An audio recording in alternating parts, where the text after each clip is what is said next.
Did you lie about being able to speak multiple languages? There are things you should and shouldn't do. The quiet conference room stirred. Honestly, I was confused by this unexpected situation. However, strangely enough, my body moved on its own. I apologize. From here on, I will proceed with the meeting. My name is Lucas. I'm a 28-year-old single man.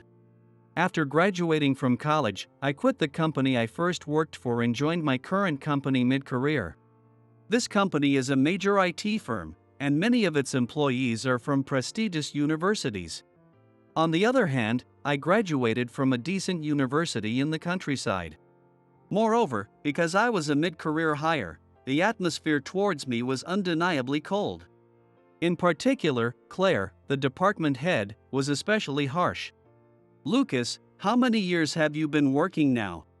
This is my 6th year. And you're still at this level? Must be nice to have low expectations as a mid-tier university graduate. Claire would say these jabs without even looking at me while playing with her hair. This sort of exchange happened all the time. Her ridicule of my education and mid-career status was particularly cruel. My ability at work has nothing to do with my college degree. That's what I kept telling myself day after day. Still, the other employees in my age group were all from prestigious universities. Some were managing large-scale projects. Others were climbing the corporate ladder. Compared to them, I couldn't hold a candle. Eventually, as Claire often said, I began to undervalue myself and grew to dislike who I was. Then one day, I was assigned a presentation. It wasn't a huge deal, but if successful, it could benefit the company. More importantly, it was a project that could help me regain my confidence. I headed to the meeting room for the discussion. On my way, a woman called out to me from behind. "Are you Lucas?" The voice belonged to Sophia, a department head from another division. "Yes, that's me." "Hi, Sophia. Glad I got it right. I'm Sophia, the project leader for this project." Sophia and Claire joined the company in the same year, but their personalities and aura were completely different. Sophia had a refined and elegant air about her, like a proper lady. When she smiled and extended her hand for a handshake, I found myself mesmerized until Claire's voice cut in. "Could you get back to work? You're blocking the hallway." The hallway was wide enough for anyone to pass, but I greeted her regardless. "Hello, Claire. Oh, it's you. Stop wasting time and get back to work." "Yes, that's why I'm heading to the meeting for the project you assigned me." Claire didn't respond, her face lost in thought. After a moment, she spoke again, as if suddenly remembering something. "Oh, that boring project? Perfect for someone as useless as you. Do your best." Claire had no clue what kind of work I was doing. She didn't care. What irritated me even more was her mockery of Sophia's project. Still, I couldn't bring myself to talk back, so I hung my head and waited for her to leave. "You haven't changed, huh? If you carry on like that, someday, everyone will give up on you." Sophia was the one who spoke up for me. "What's so wrong about being honest? Shouldn't a manager communicate properly for the sake of their team? Your words are filled with malice. A manager's duty is to guide and overcome challenges together." I was happy she said what I couldn't, but this was the company hallway. The gazes of the other employees felt sharp. Unable to withstand the awkward atmosphere, it was Claire who broke first. Yeah, I get it. I hate when you play the goody two-shoes." With that, Claire walked off briskly, though her tone was sharp. It felt more like she was escaping. As I watched her retreating figure, Sophia spoke to me. "Sorry about Claire. Is she always like that?" Sophia peered at my face with a worried expression. Caught off guard by her beauty so close, I quickly turned my head. "Yes. She's always like that, but it's the truth, so I've gotten used to it." "You shouldn't get used to that. You need to value yourself more." Her concern seemed genuine, and the sadness on her face stirred something in me. In this department, I'd never felt valued. Maybe that's why Sophia's words and expression felt so unfamiliar and uncomfortable. From there, Sophia and I continued to the meeting room while discussing the project.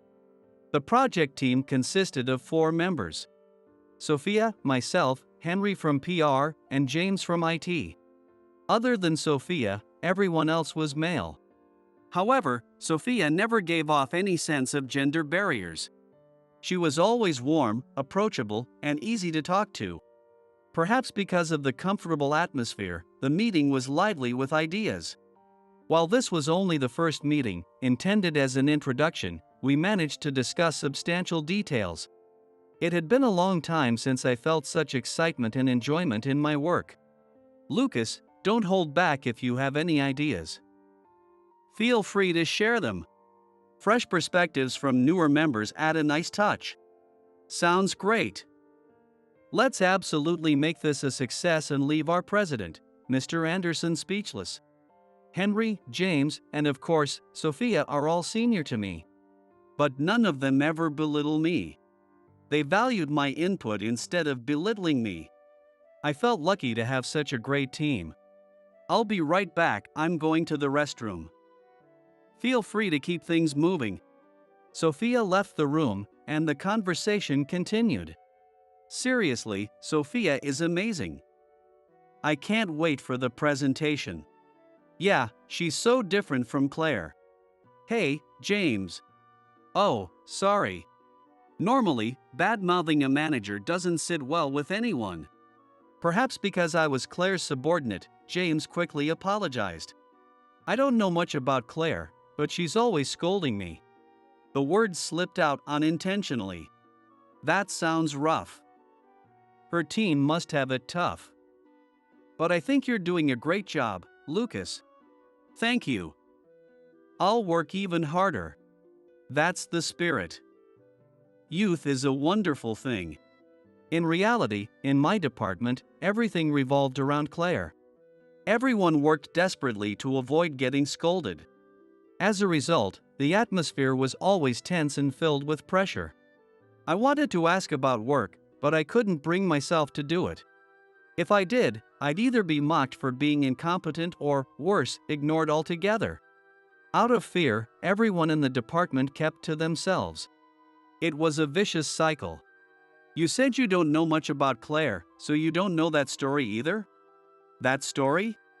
Claire is the daughter of William, executive director. What? I'd only greeted William a handful of times, but I knew who he was. Serious, responsible, and the epitome of a workaholic. The thought that Claire was his daughter left me speechless. The revelation left me completely at a loss for words. Some say she became department head because her father's an executive. So it was nepotism, huh? But was it really that simple? If your parent works at the same company, wouldn't it force you to work harder? Hey, we're getting way off track. Here, this should help one last push. Sophia handed me some snacks and a can of coffee. Sorry about that. I'll stay focused. And thank you for the coffee. I wondered how much Sophia had overheard. I'd heard about her reputation even from my own department. In reality, she was even better than I imagined. Kind, approachable, and, though beautiful, her occasional glimpses of charm made her even more captivating. Still, I couldn't help but wonder what would Sophia think if she knew her peer had been promoted because of nepotism? But I brushed the thought away. Sophia had stood up for me and helped me. I wanted this project to succeed for her sake. Besides, Claire might have her own struggles. Having your parent as a boss isn't all sunshine and rainbows. Doubting her without understanding felt wrong. Not long after, the meeting came to an end. All right, that's it for today. Thank you, everyone. Let's make this a success. Thank you, too. Looking forward to next time. Everyone grabbed their materials and headed back to their respective departments. Lucas, can you stay back for a moment? Sure. What could it be? Did I make a mistake somewhere? Did I somehow upset her? Here, try using this. It was a pile of documents from past project proposals. This is. Lucas, you struggle a bit with planning, don't you? It wasn't so much that I struggled, I just never had proper experience. Had I caused trouble for the team because of that? I'm sorry for being a burden. No, no. If it's difficult, I want to teach you. I'm not upset at all. Oh, Sophia's words from earlier flashed through my mind. A manager's duty is to guide and overcome challenges together. Sophia was trying to help me overcome the areas I struggled with. My chest grew warm. And at the same time, I felt tears welling up behind my eyes. Thank you. I'll do my best. I wasn't used to being treated kindly at work, and I felt so happy I almost wanted to cry. Take it easy, okay? I'd be a little lonely if you suddenly became completely independent. I wondered how lucky Sophia's subordinates must be. I didn't mean to criticize Claire, but I couldn't help feeling envious. Lucas, do you dislike Claire? Huh? The sudden question surprised me. She has a sharp tongue, but she's not a bad person. Right. So, I hope you won't hate her. I want Claire to acknowledge me. That's why I'll keep working hard.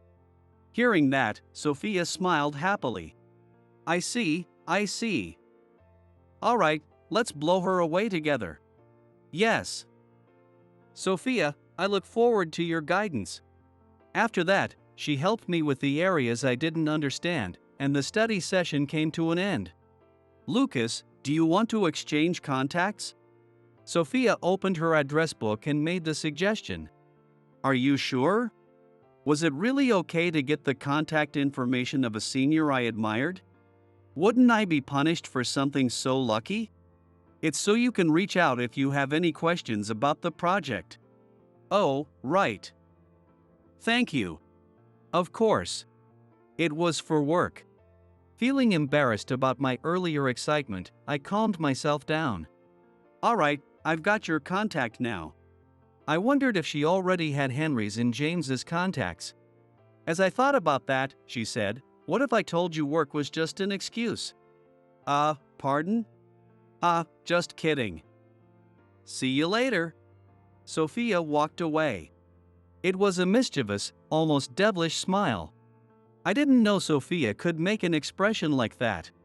Still, that joke was enough to give me a heart attack. I must have looked way too elated. As soon as I returned to my department, Claire yelled at me. You're late. Do you think this job is a joke? I'm sorry. Claire, you're still here? It was rare for Claire to still be around after office hours. Was there some sort of trouble? What? Am I not allowed to be here? That's not what I meant. Whatever. I'm leaving now.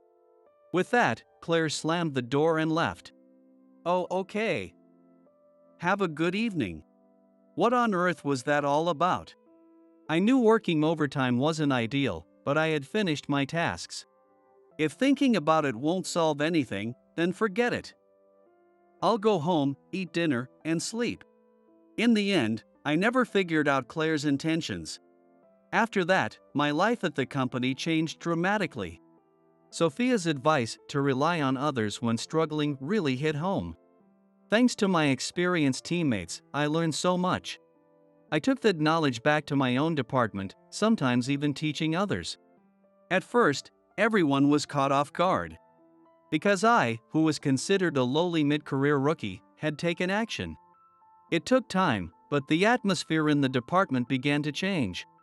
More people started communicating, and the sound of cheerful conversations gradually increased. Well, Claire's daily sarcasm didn't go away, though.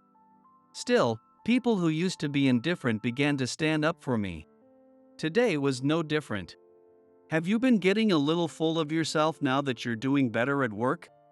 It happened when I submitted the materials Claire had requested.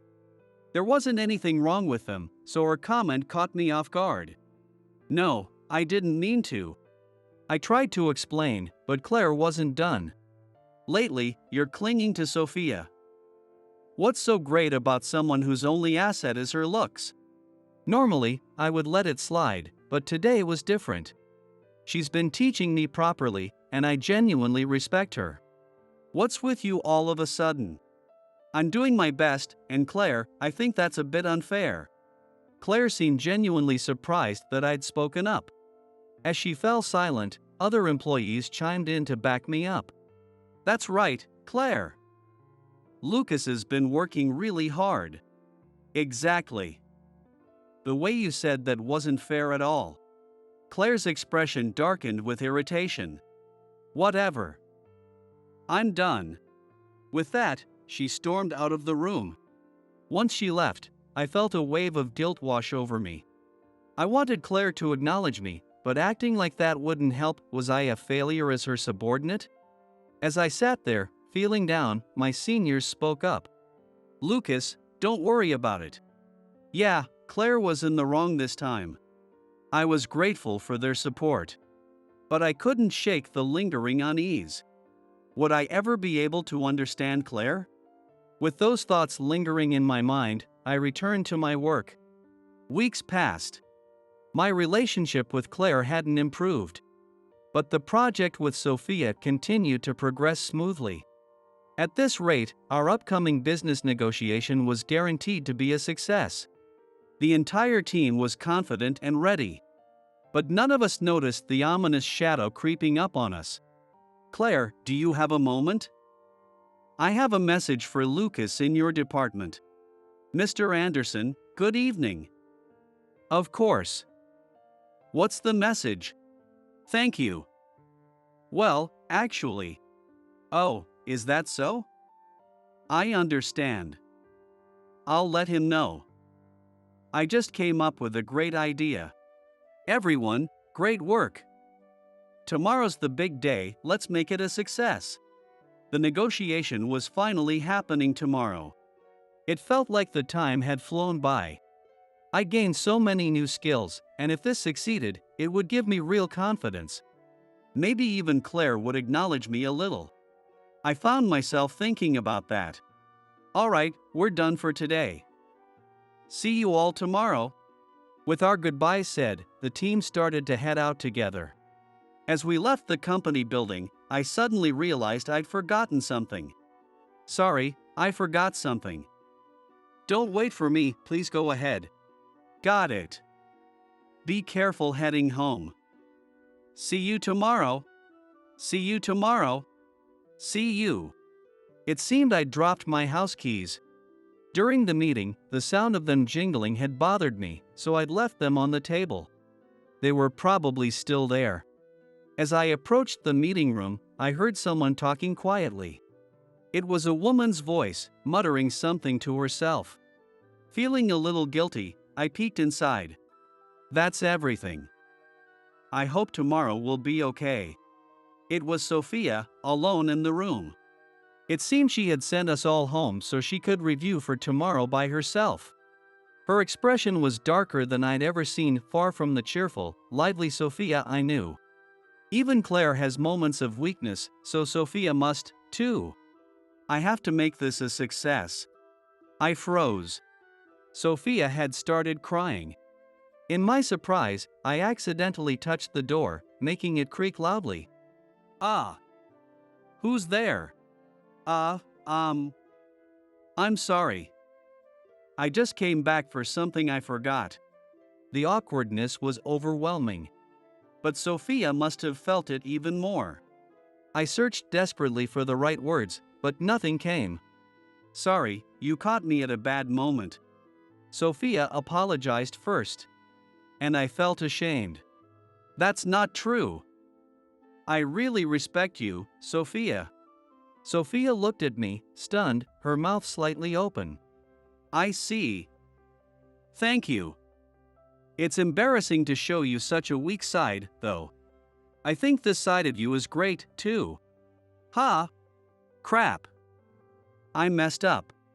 I meant to say I like seeing her human side, but it came out all wrong. Wait, Embarrassment swallowed me whole, leaving me speechless. Thank you. I know what you meant, Lucas. Sophia, is there anything I can do to help? I wanted to do anything to support her. I didn't want Sophia to cry anymore. Even if it was just a little, I wanted to be her strength. After thinking for a moment, Sophia spoke. Can I let myself be a little vulnerable? Of course. Please, lean on me as much as you need to. Sophia finally showed a small smile. Do you remember when I asked if you disliked Claire? Yes. I remember. People say Claire only got where she is because of her father, but that's not true. Sophia's eyes were serious. And there was no trace of a lie. It's harder because her father is an executive. She's constantly compared to him, and even when she succeeds, people find ways to criticize her. Sophia spoke about Claire as if she were carrying the weight herself. And yet, she works so hard. Compared to her, I feel weak and pathetic. Sophia. I'm terrified about tomorrow. I'm so scared I might fail. Sophia, who was admired by everyone, must have always been fighting her own battles. She had been pushing herself forward, encouraging herself to keep going. I, too, always believed that Sophia would be fine no matter what.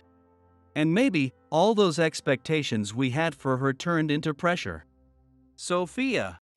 Just as she had opened up to me, I answered her with my true feelings. Please rely on me. I'm on your side. Lucas. I'd be sad if you tried to carry everything on your own. Just lean on me, bring it on. Ha, you're so dependable. At last, Sophia smiled again. Lucas, there's actually a secret I'd been keeping. Can I tell you? A secret? Sure, bring it on. I was thrilled that she was trusting me with something no one else knew. I braced myself to accept anything she said. Actually. What? Being ready to accept something and not being surprised are two very different things. I might have just heard something unbelievable. Finally, the big day arrived. Of course, I was nervous. But more than anything, I was happy to be facing the event alongside this team. Lucas and I will stand in front to handle the facilitation and note-taking. Would you two support us, please? Understood. We finished the final checks for our presentation and waited for the clients to arrive. Lucas, thank you for last night. I feel so much better now. It's no problem, but I was pretty surprised, you know? Aha, sorry about that. Sophia's smile at that moment was radiant. Her smile suited her best. Is there something on my face? No. Sorry. Ha, you're strange, Lucas. All right, let's get started. Yes. We stood in front, greeted the room, and began our presentation. At that moment, one of the men in the room raised his voice. Why isn't this in French? This is a negotiation with our company, isn't it? Ha! I didn't understand what was going on. There are participants from multiple countries for this negotiation, so we arranged for an interpreter, right? I was told she could handle it. The room erupted into a murmur of confusion. Outside the room, Claire was eavesdropping on the situation, a smug look on her face. Serves them right. They got too carried away. It's punishment for all that flirting. Inside the meeting room, complaints and grumbling voices grew louder. Did you lie about being able to speak multiple languages? There are things you should and shouldn't do. Honestly, the unexpected situation left me stunned and confused. But for some reason, my body moved on its own. Excuse me. I'll take it from here. Wait, what? I stepped in front of Sophia. Let me begin the presentation. I said this in French and proceeded. The chaotic atmosphere in the room gradually began to calm down. So, there is an interpreter? Oh, Sophia, sorry for the misunderstanding. The presentation ended smoothly. However, the real challenge was yet to come. Handling the Q&A session in multiple languages. When I glanced to my side, Sophia looked at me with worried eyes. This was my chance to show her I could handle it. If anyone has any questions, please raise your hand. Yes, may I? The first person to speak up was from Italy. I responded in Italian. Then came questions in German, Portuguese, Spanish, Korean, and Chinese. About 30 minutes later, the Q&A session ended, marking the conclusion of the negotiation. We received loud applause and words of appreciation. After escorting the clients out, our team gathered back in the meeting room. We had planned to hold a post-meeting review. But that was clearly not happening. As soon as we sat down, I was bombarded with questions. Lucas, what the heck just happened? You owe us an explanation. Yeah. Who are you, Lucas? I was sweating for a moment, but wow, you were amazing. I explained everything to my teammates. Well, I can speak about 10 languages conversationally. Not just the ones I use today, I could hold conversations in 10 different languages. But I had never mentioned this to anyone at work. That's an incredible skill. Why were you hiding it? 10 languages? That's insane. Yeah, you should be proud of that. Everyone continued to praise me one after another. But deep down, I couldn't fully enjoy their compliments. Because I had a trauma, the reason I could speak so many languages, and why I had chosen to hide it. If you don't want to talk about it, that's okay, but if you're willing, I'd like to hear it. The people in this room saw me for who I was inside. I knew that even if they heard my story, their view of me wouldn't change. All right. Nervously, I began speaking, carefully gauging their reactions. My father was a language teacher, so growing up, our house was filled with different languages. He also loved traveling, and he often took me overseas. Every time I encountered a new country, I became more captivated by its languages. Over time, studying next to my father became a routine, and before I knew it, I could hold conversations in multiple languages. It was a skill I was proud of and had always seen as my strength. In my previous company, I used it as a key asset. After all, in business, speaking English is usually enough. But I felt different, better than others, and let it go to my head.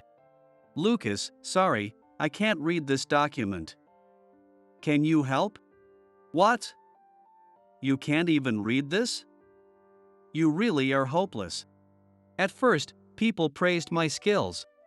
Lucas, you can really handle anything. That's amazing, you're so cool. Thanks. If you need anything, just ask me. But eventually, my attitude pushed everyone away. I can just use my phone to translate. I don't need your help anymore. You really lack humility. Why don't you just work alone? One by one, they left. Meanwhile, my colleagues kept growing and improving, while I isolated myself, unable to ask for help. Eventually, I couldn't stand being there anymore and quit the company. I told myself I would never make the same mistake again. I started thinking my skill was nothing special. I can speak more languages than most people. It's not something extraordinary. It's not something worth bragging about. That's what I kept telling myself as I went about my life. But living that way, I slowly lost confidence in myself. Slowly, I lost all confidence in myself. I started to dislike who I was and grew weaker, more hesitant. Even under Claire, it was the same. I didn't hate her, but her words always reminded me of my powerlessness. It was painful because it brought back that same trauma. But being part of this project changed me. I started enjoying work and feeling a sense of purpose again. Most of all, I regained a little bit of confidence. When I finished telling my story, Sophia gently rubbed my back. Thank you for sharing such a painful experience. But you really helped us, Lucas. If I had a skill like that, I'd show it off every day. You just get too full of yourself, so no way. The room erupted in laughter. I was so grateful that they still saw me the same way, even after hearing everything. It made me so happy I could barely contain it. I felt like all my efforts had been worth it. Just then, I noticed someone's gaze on me. I turned around and there was Claire, standing in the doorway. Claire? What are you doing here? What was all that just now? I wasn't told anything about this. Claire glared at me, but this time, I didn't flinch. Instead, I took a step toward her. I checked with upper management after the negotiation. Claire, you knew about this, didn't you? Wait, what? Is that true? Yes, you knew, but you deliberately didn't tell us. You wanted us to fail, didn't you? I stepped in front of Claire, pressing her for an answer. That's right. I didn't say anything. Why would you do that? Do you realize how serious this could have been? Because I hate that part of you. Claire snapped back without an ounce of remorse. All you do is rely on your looks to get attention, even seducing someone else's team members. That's not true. No matter how hard I work, they always say it's because of my father. You could never understand how that feels. You'll never understand. Claire's frustration overflowed as she lashed out, seemingly unstoppable. I thought about how Sophia had always worried about her. This misunderstanding between them felt like such a waste.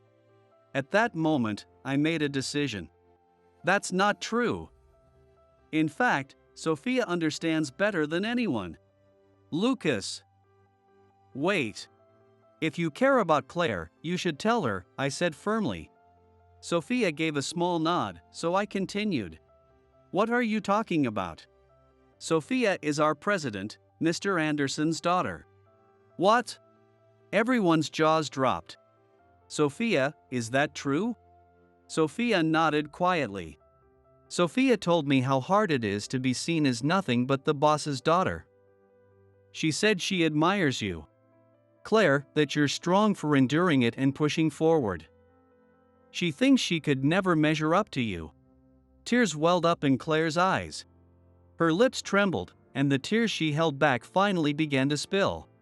I didn't know. Sophia stepped forward and embraced her. I'm sorry.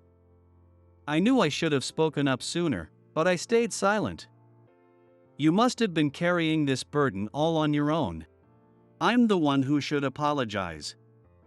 I was so jealous of you being respected by your team that I did something unforgivable. The two of them cried, holding each other tightly. Later, I learned something surprising. Claire had been tough on me not out of malice, but because she wanted to say something as my manager. But I had never noticed, always relying on Sophia instead. Had I failed as Claire's subordinate? All I had ever wanted was her approval, yet somewhere along the way, I'd lost sight of that. Lucas, I looked at the presentation materials you made.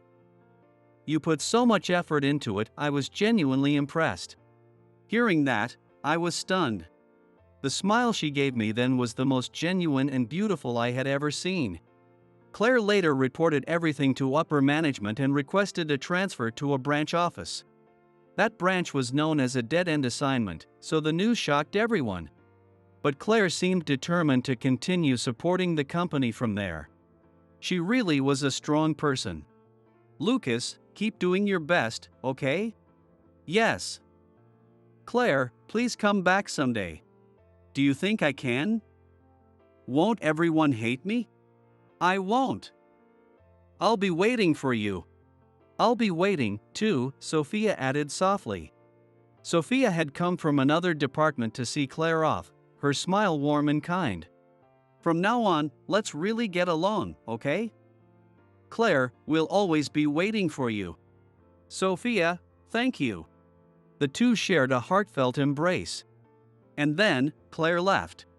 She's really gone. Yeah, it's going to feel lonely without her. Sophia, are you crying? Want to borrow my shoulder? Hey, don't get carried away. When I teased Sophia, she turned bright red and scolded me. Well, if I were to borrow anyone's shoulder, I can't imagine it being anyone but yours. Wait, what does that mean? I asked in surprise, but Sophia just smiled mischievously and wouldn't tell me. Figure it out yourself, okay? Hey, that's not fair. Looking back on everything, there were hard times, but I was truly glad to have met Sophia, my team members, and even Claire. The hotel room is already booked. I'll make sure to thank you plenty. She said this to me while pressing her glossy lips against the beer mug. It was supposed to be a simple thank you dinner at a restaurant, but her words sent the blood in my body rushing. And my mind started wandering to inappropriate places. I was desperately trying to regain my composure and decline when it happened. With graceful fingers, she undid 2 buttons on her blouse and then reached out toward my dress shirt with a slight smirk. My mind and body had already given in to her. My name is Eric. I work in the sales department of a major trading company. While most of the team is out on sales calls, the quiet hum of the phone echoed through the office, and the new temp handled it. Sean, a call for you. Oh wait, he's out on a call right now. Hey, you. I told you this client is for Eric. Eric, you have a call. I gave my usual practice nod and picked up the phone. Since the calls I receive are pretty much predictable, no one even bothers explaining who the caller is anymore. That's right, I'm what you would call a desk warmer. I brushed off the situation, knowing it's something that always happens when new hires join, and quietly got back to work. Before I knew it, lunchtime had arrived, and a few people returned from their sales calls. The atmosphere in the office always lit up when he came back. I'm back. Oh, here's something sweet for you guys. It must be tough being new. Treat yourselves and keep supporting us, okay? Ah, yes. Thank you, Sean. He gave the new girl a friendly smile and went back to his desk. As usual, he was immediately the center of attention. In no time, the office was filled with laughter. I couldn't help but marvel at his ability to create such an atmosphere. Tall, with a trendy haircut and a well-kept face, plus a warm personality and top sales results. He is, without question, the complete opposite of me. Even though I knew that perfectly well, for some reason, I felt it more deeply that day. Maybe it was a sign that today was going to be different. The lunch break had just ended, and I was getting back to work. Suddenly, I was called from behind. That alone was rare, but when I turned around, the person speaking was even more unexpected. Eric, good work. I picked up some coffee. Here, this is for you. Ha! The person who spoke to me was Rachel, also from the sales department. Rachel, a stunning black-haired beauty often referred to as the Madonna of sales, is a top performer constantly competing for first place. Someone like her giving me a drink felt like it had to be some kind of mistake. Rachel, I'm Eric. Sean is over there. I know that. Eric, you're always stuck doing desk work. You must be tired, right? So, I brought this for you. With that, she smiled and walked away. Sure, I knew someone like Rachel wouldn't make a mistake like that, but I couldn't figure out her intentions for giving me this coffee. As I stared at the can, still unsure what to do, a coworker called out to me. Hey, Eric, what the hell is going on between you and Rachel? Nothing. She just gave me coffee. My coworker, wearing the same bewildered expression as me, smirked and continued. Well, it's probably just on a whim. I mean, it'd make sense if it were Sean, but why would she have any connection with a desk warmer like you? Must be tough for you. Then again, maybe there's no comparison to begin with. He left the office laughing heartily. I knew he didn't mean any harm. That's just how things worked in this department. The truth is, Sean and I, Eric, are identical twins. It's not like we're hiding it, but with Sean being outgoing, popular, and always the center of attention while I'm quiet, reserved, and constantly keeping to myself, no one ever connects the dots. and I was perfectly fine with that. But that routine began to crumble. Ever since that day when Rachel brought me coffee, she had been stopping by my desk every single day. She began stopping by my desk during lunch breaks and whenever she found an opportunity. It didn't take long for the department to start buzzing about how Rachel, the office beauty, and I, the guy stuck in the corner, suddenly started talking. I hated the attention, but what bothered me more was not understanding why Rachel was suddenly so interested in me. The only logical explanation I could think of was that she wanted to get closer to Sean through me. But, of course, there was no way I could ask her that, and for about a week, I endured an increasingly uncomfortable existence. That day, most of the team was out on sales calls again. Even the internal staff were helping with meetings, so I was automatically left as the office caretaker. I was enjoying a rare moment of normalcy. That's when I heard footsteps heading my way. I didn't even need to turn around. I knew those footsteps too well. Eric. Sean? What's up? As expected, it was my older brother, Sean.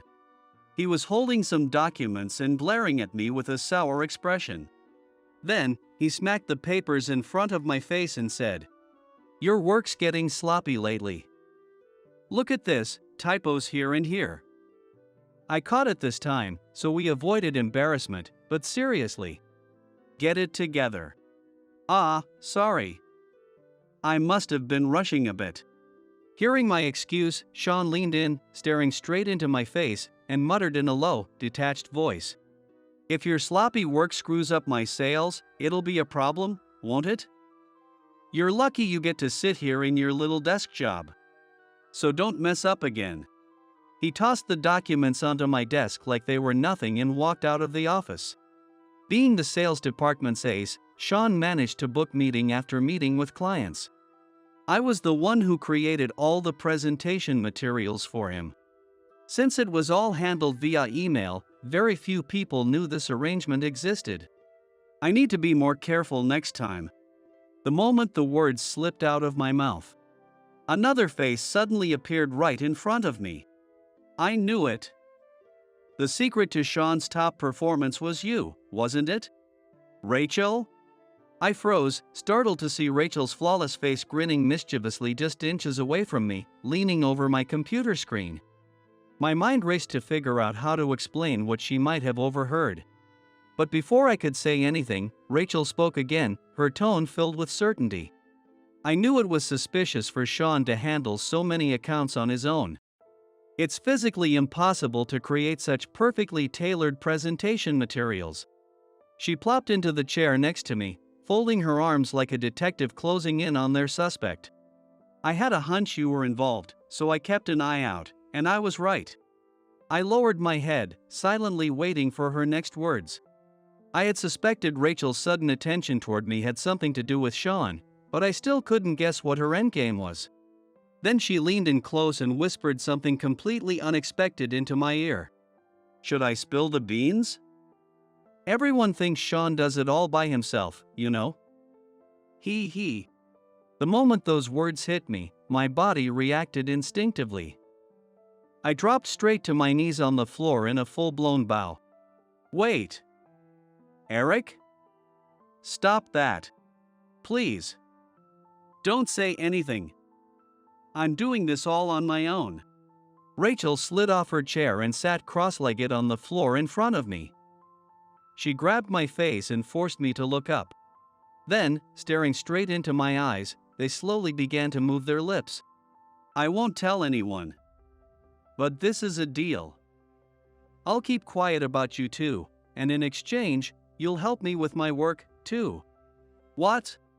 Guided by Rachel's extended hand, I let her lead me to a quieter spot. "What do you mean by helping you with your work?" "Exactly what it sounds like. I want you to help with my documents. It's just for brushing up the final versions, though. How about it? If you'll keep this quiet, I'll do whatever you need."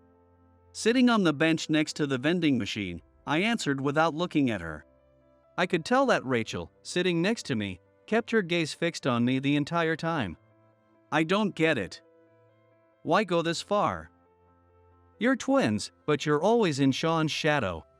I'm fine with that. When I glanced at her, Rachel's face showed nothing but confusion. I turned to face her, forcing a small smile. Have you noticed how Sean's right hand seems stiff sometimes? Ah, yeah, I think he mentioned something about it at a company dinner. It's my fault. That's why I owe it to him to do whatever I can. Every time I looked at my brother, I couldn't forget. Instead of letting her pry, I decided it was better to tell her. Staring out the window, I began my story. It happened when we were still in elementary school. We were well known in our hometown.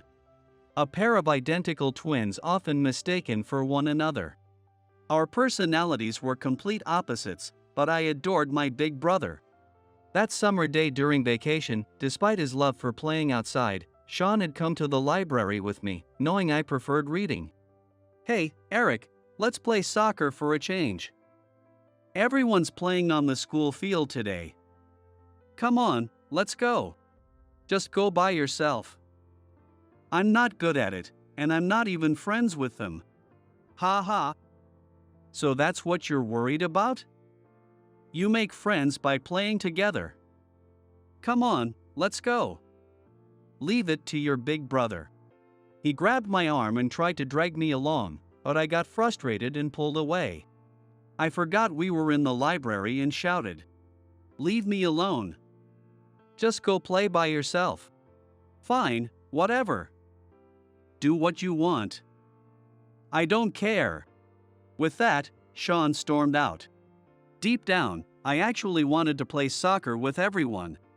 But when he said that, it felt like he was rejecting me, and I snapped. Suddenly alone, the library felt unbearably empty. I imagined Sean laughing and playing soccer, and I nearly cried. Stubbornly, I tried to convince myself I was fine on my own. I climbed onto a ladder and stood on my tiptoes to reach a book that was out of a child's reach. Just as my fingers finally touched the book, I let my guard down for a moment. The ceiling flashed across my vision, and with a loud crash, a sharp pain shot through my back. I had slipped and fallen off the stepladder. It was only a few steps high, but it turned into a major accident. At first, I couldn't think of anything but the pain. But I realized something felt strange. I hadn't hit the floor directly. When I opened my eyes, my mind went blank. Eric, you're not hurt, right? Underneath me on the ladder was my big brother. We were rescued by the staff who rushed over and taken to the hospital. I was hospitalized overnight just as a precaution, but Sean had shielded me from the fall. His awkward position causing a severe fracture in his right arm. He needed long-term care. Stop crying, Eric. Broken bones heal, you know? Once I'm out of here, let's play soccer together again. Sorry. I'm so sorry, big brother. From that day on, I visited Sean every single day in the hospital. I wished for nothing but his recovery as he welcomed me each time with a smile. I promised myself that once he came back, I would stop being stubborn and make amends. But one day, while visiting, I overheard something that changed my world forever. I heard Sean might have some lingering aftereffects. Apparently, he got caught in the accident because he went to pick up Eric. Poor boy. His kindness ended up backfiring on him. At least his head wasn't hit. If it had been, the situation could have been much worse. They probably thought they were whispering, but those words lodged themselves in my mind like splinters. He got caught in the accident because he came for me. After effects. If things had gone even slightly differently, Sean might not be here at all. It was my fault. It was all because I had fought with him that day. Sean ended up with some lingering stiffness in his arm, though it didn't interfere with his daily life. From that day forward, I resolved to do anything for him. Sean had struggled a bit with academics, so I made sure to support him in every way possible. When I joined the same company as him, it was because I wanted to help him. After what I'd nearly cost him, it was my duty to make up for it. Eric. Sorry for rambling. Just send me the details for the documents by email. I'll handle it. I turned my back on Rachel, who looked like she still had something to say, and returned to the office, already organizing my tasks in my head. Nearly a month had passed since I started helping Rachel with her work. Of course, no one could know about it, so we communicated strictly by email, with no chit-chat and no unnecessary interactions. Rachel, you're doing great this month. You might even take the top spot. Thank you, Robert. I'll do my best to beat Sean. The office buzzed with excitement at Rachel's words. I sighed internally, knowing this situation had gotten a little too complicated. Just then, an email popped up on my screen. What? I read the message twice to make sure I wasn't seeing things. Are you free tonight? I want to thank you, so how about grabbing a drink? Confused, I glanced over at Rachel, only to find her smiling knowingly as our eyes locked. It felt like she had anticipated my reaction perfectly. I had no way of turning her down. Within seconds, she sent me a URL for the restaurant, and after work, I reluctantly headed there with heavy steps. No matter the circumstances of how we got to this point, the idea of being alone with someone as beautiful as Rachel made me incredibly nervous. When I arrived, Rachel was already waving at me enthusiastically. Rachel, you don't have to thank me. What are you standing around for? Sit. You're good with beer, right? Already a bit tipsy, Rachel was the complete opposite of the composed career woman she usually was. Her uninhibited cuteness attracted a fair share of attention in the open-plan restaurant. I worried about how long she'd been there on her own, but I couldn't resist her energy and began drinking along with her. Hey, guess what? Robert complimented me today. I saw. He said you might even take the top spot this month. The moment I said that, Rachel slammed her beer mug onto the table and leaned in close to me. Your brother Sean is still way ahead, though. Wait, are you slacking on my work or something? No way. That would be more work for me. I quickly reassured her, and she smiled mischievously before sitting back down. Just kidding. Your work's been amazing. Really, thank you, Eric. Her sudden gratitude caught me off guard. Before I could even think of a response, Rachel slammed her mug down again and continued. Damn it. I'm working my butt off, you know? I'm finally in sight of the top spot, and Sean's still ahead. Watching her down her beer in one go, I remembered something that had puzzled me for a while. Rachel was not just a beautiful and capable top performer. There was another reason people referred to her as a high-class flower. She was the daughter of the CEO of our company's largest shareholder. You could say she didn't have to work that hard if she didn't want to. So, I couldn't quite understand why she was so determined to reach the top. Thinking I might finally be able to ask Rachel now, I gathered my courage and asked her. Rachel, why do you want to be at the top? Everyone already knows how hard you work. The cheerful expression Rachel had earlier suddenly disappeared, and she turned away, resting her elbow on the table. I panicked and was about to change the subject when her lips moved. Because if I lose, it's over. What? People treat me like some kind of princess, but my family's not like that. Getting top scores on tests is expected. Excelling in sports is expected. Effort doesn't matter. I have to win. That's it. When she said that, Rachel, who had been staring at the wall, turned to face me. Winning at everything is the reason I exist. She looked at me with a sad smile, locking her eyes onto mine. I couldn't find the words to respond. But Rachel just kept looking at me. Unable to bear it, I averted my gaze. That's when she spoke again. Let's drop this conversation. I'd rather talk about thanking you. Huh? No, you really don't have to. Not letting me escape, she gently grabbed my hand, intertwining her fingers with mine as she leaned closer. I've already booked a hotel room. I'm going to thank you properly.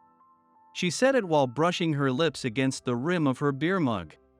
I had been brought to this restaurant as a gesture of gratitude, but her words sent my blood rushing and wild thoughts racing through my mind. Just as I was struggling to regain control of my senses and planning to refuse, it happened. She let go of my hand, unbuttoned 2 buttons of her blouse with her graceful fingers, and then, with a slight smirk, reached toward my dress shirt. By that point, my mind and body were already at her mercy. But suddenly, she yanked on my tie, pulling my face inches from hers. Then, in a low, sultry voice, she whispered into my ear, "Did your heart race?"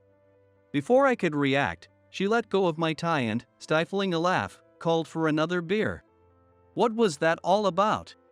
The hotel room thing is true. So don't worry about the last train. Drink all you want. Feeling utterly deflated, I watched as Rachel cheerfully resumed drinking. There wasn't a trace of the pressure or confinement she'd mentioned earlier on her face now. "Rachel, you're already at the top." I said it without thinking. Hoping she hadn't heard me, I glanced her way and saw her frozen mid-sip, still holding her beer mug. Sorry. I never told you this, but when I saw the materials you sent over, I thought it all along. You're someone who considers the other person's perspective. What do you mean? All I did was dig into the numbers a little. But you, without relying on templates, make presentations tailored to the other party's needs. I think things like that really show someone's character. Rachel, you're an amazing saleswoman. Rachel, who had seemed frozen, suddenly lowered her head, her shoulders trembling slightly. But I'm not at the top. I make materials for the top-performing presentations, so believe me when I say you're incredible. She slowly looked up at me, a single tear tracing down her cheek. With a beautiful, delicate smile, she said in a barely audible voice, "Such an idiot." I couldn't tell whether she meant me or herself. Several hours later, I was carrying Rachel through the quiet night streets toward the hotel.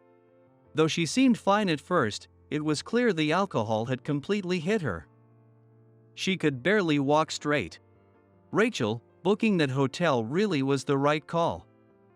"We're almost there, okay?" As I said that, Rachel suddenly spun around to stand directly in front of me. She looked like she was about to scold me, but instead threw her arms around me in a tight embrace. Rachel! My mind couldn't keep up with the fast pace of my heartbeat, and I had no idea what to do. Rachel blinked, clearly surprised, then gave a small, shaky smile. "You should praise me more. Compliment me." Her words carried a hint of relief, which made my chest tighten. I slowly patted her head several times and, bringing my lips close to her ear, whispered, "You've done so well all on your own, Rachel." The moment her arms wrapped tightly around my back, I found myself embracing her with my whole body as well. A few days later, the sales department was buzzing from the moment the morning began. The reason was that Henry, our manager, had suddenly announced a business trip for the next day. Apparently, it was for a major client, so my brother, the department's ace, and Rachel were chosen. When the top-performing ladies' man and the elegant daughter of an executive team up, it's no wonder the office started buzzing. As for me, I just watched the situation unfold. For some reason, I didn't want to think about my brother and Rachel going on a trip together. So I quickly buried myself in work. That's when it happened. A loud voice suddenly broke through the chatter. It was my brother. Henry. I don't think I can make it tomorrow. I just received a formal appointment email from our previous client. We worked pretty hard to land this account, and I understand how important it is to them. I see. Then I'll have to figure out who else to send. As the office began to buzz with murmurs, my brother stirred things up even more. How about Eric? What? All at once, everyone's eyes turned to me. I had no idea what was going on. I mouthed a silent protest to my brother for the first time, but he didn't care in the slightest. Instead, He launched into what felt like a full-blown speech directed at everyone. The main part of the sales pitch can be handled by Rachel without any issues. What really matters is showing how serious we are. And my little brother here has an unmatched aura of sincerity. He's perfect as Rachel's bodyguard. To me, it sounded like he was just spewing a bunch of nonsense, but my brother's impressive talking skills worked their magic. And Henry ended up giving the okay. I immediately tried to confront my brother, but he slipped out of the office before I could catch him. Rachel didn't say anything in particular. And just like that, I found myself headed for a business trip with Rachel, something I never would have imagined. That night, I considered calling my brother, but I didn't want to question his decision.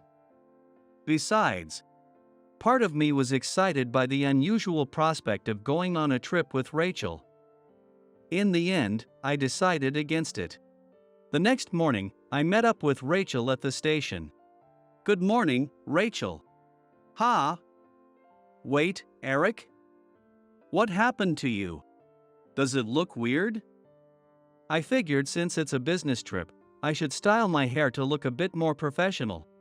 Rachel stared at me like she was trying to burn a hole through my face. Then, she grabbed my hand tightly and said, "Don't you ever look like that at work. People will realize you're actually handsome." While I stood there in stunned silence, Rachel quickly headed toward the ticket gate. Suddenly aware of the stares around me, I hurried to follow her. Sitting side by side on the bullet train, heading off on a business trip together, it was something I never could have imagined. Still not used to the situation, I felt flustered, but Rachel sat there with a serious expression on her face the whole time. "Rachel, are you okay? So, about today's client." Her words made me tense up a little. I had heard it was an important client, but no one had told me anything beyond that. Even if I was filling in for my brother at the last minute, going in completely unprepared was unthinkable. I waited for Rachel to continue. What she said next completely caught me off guard. "Today's client is my father."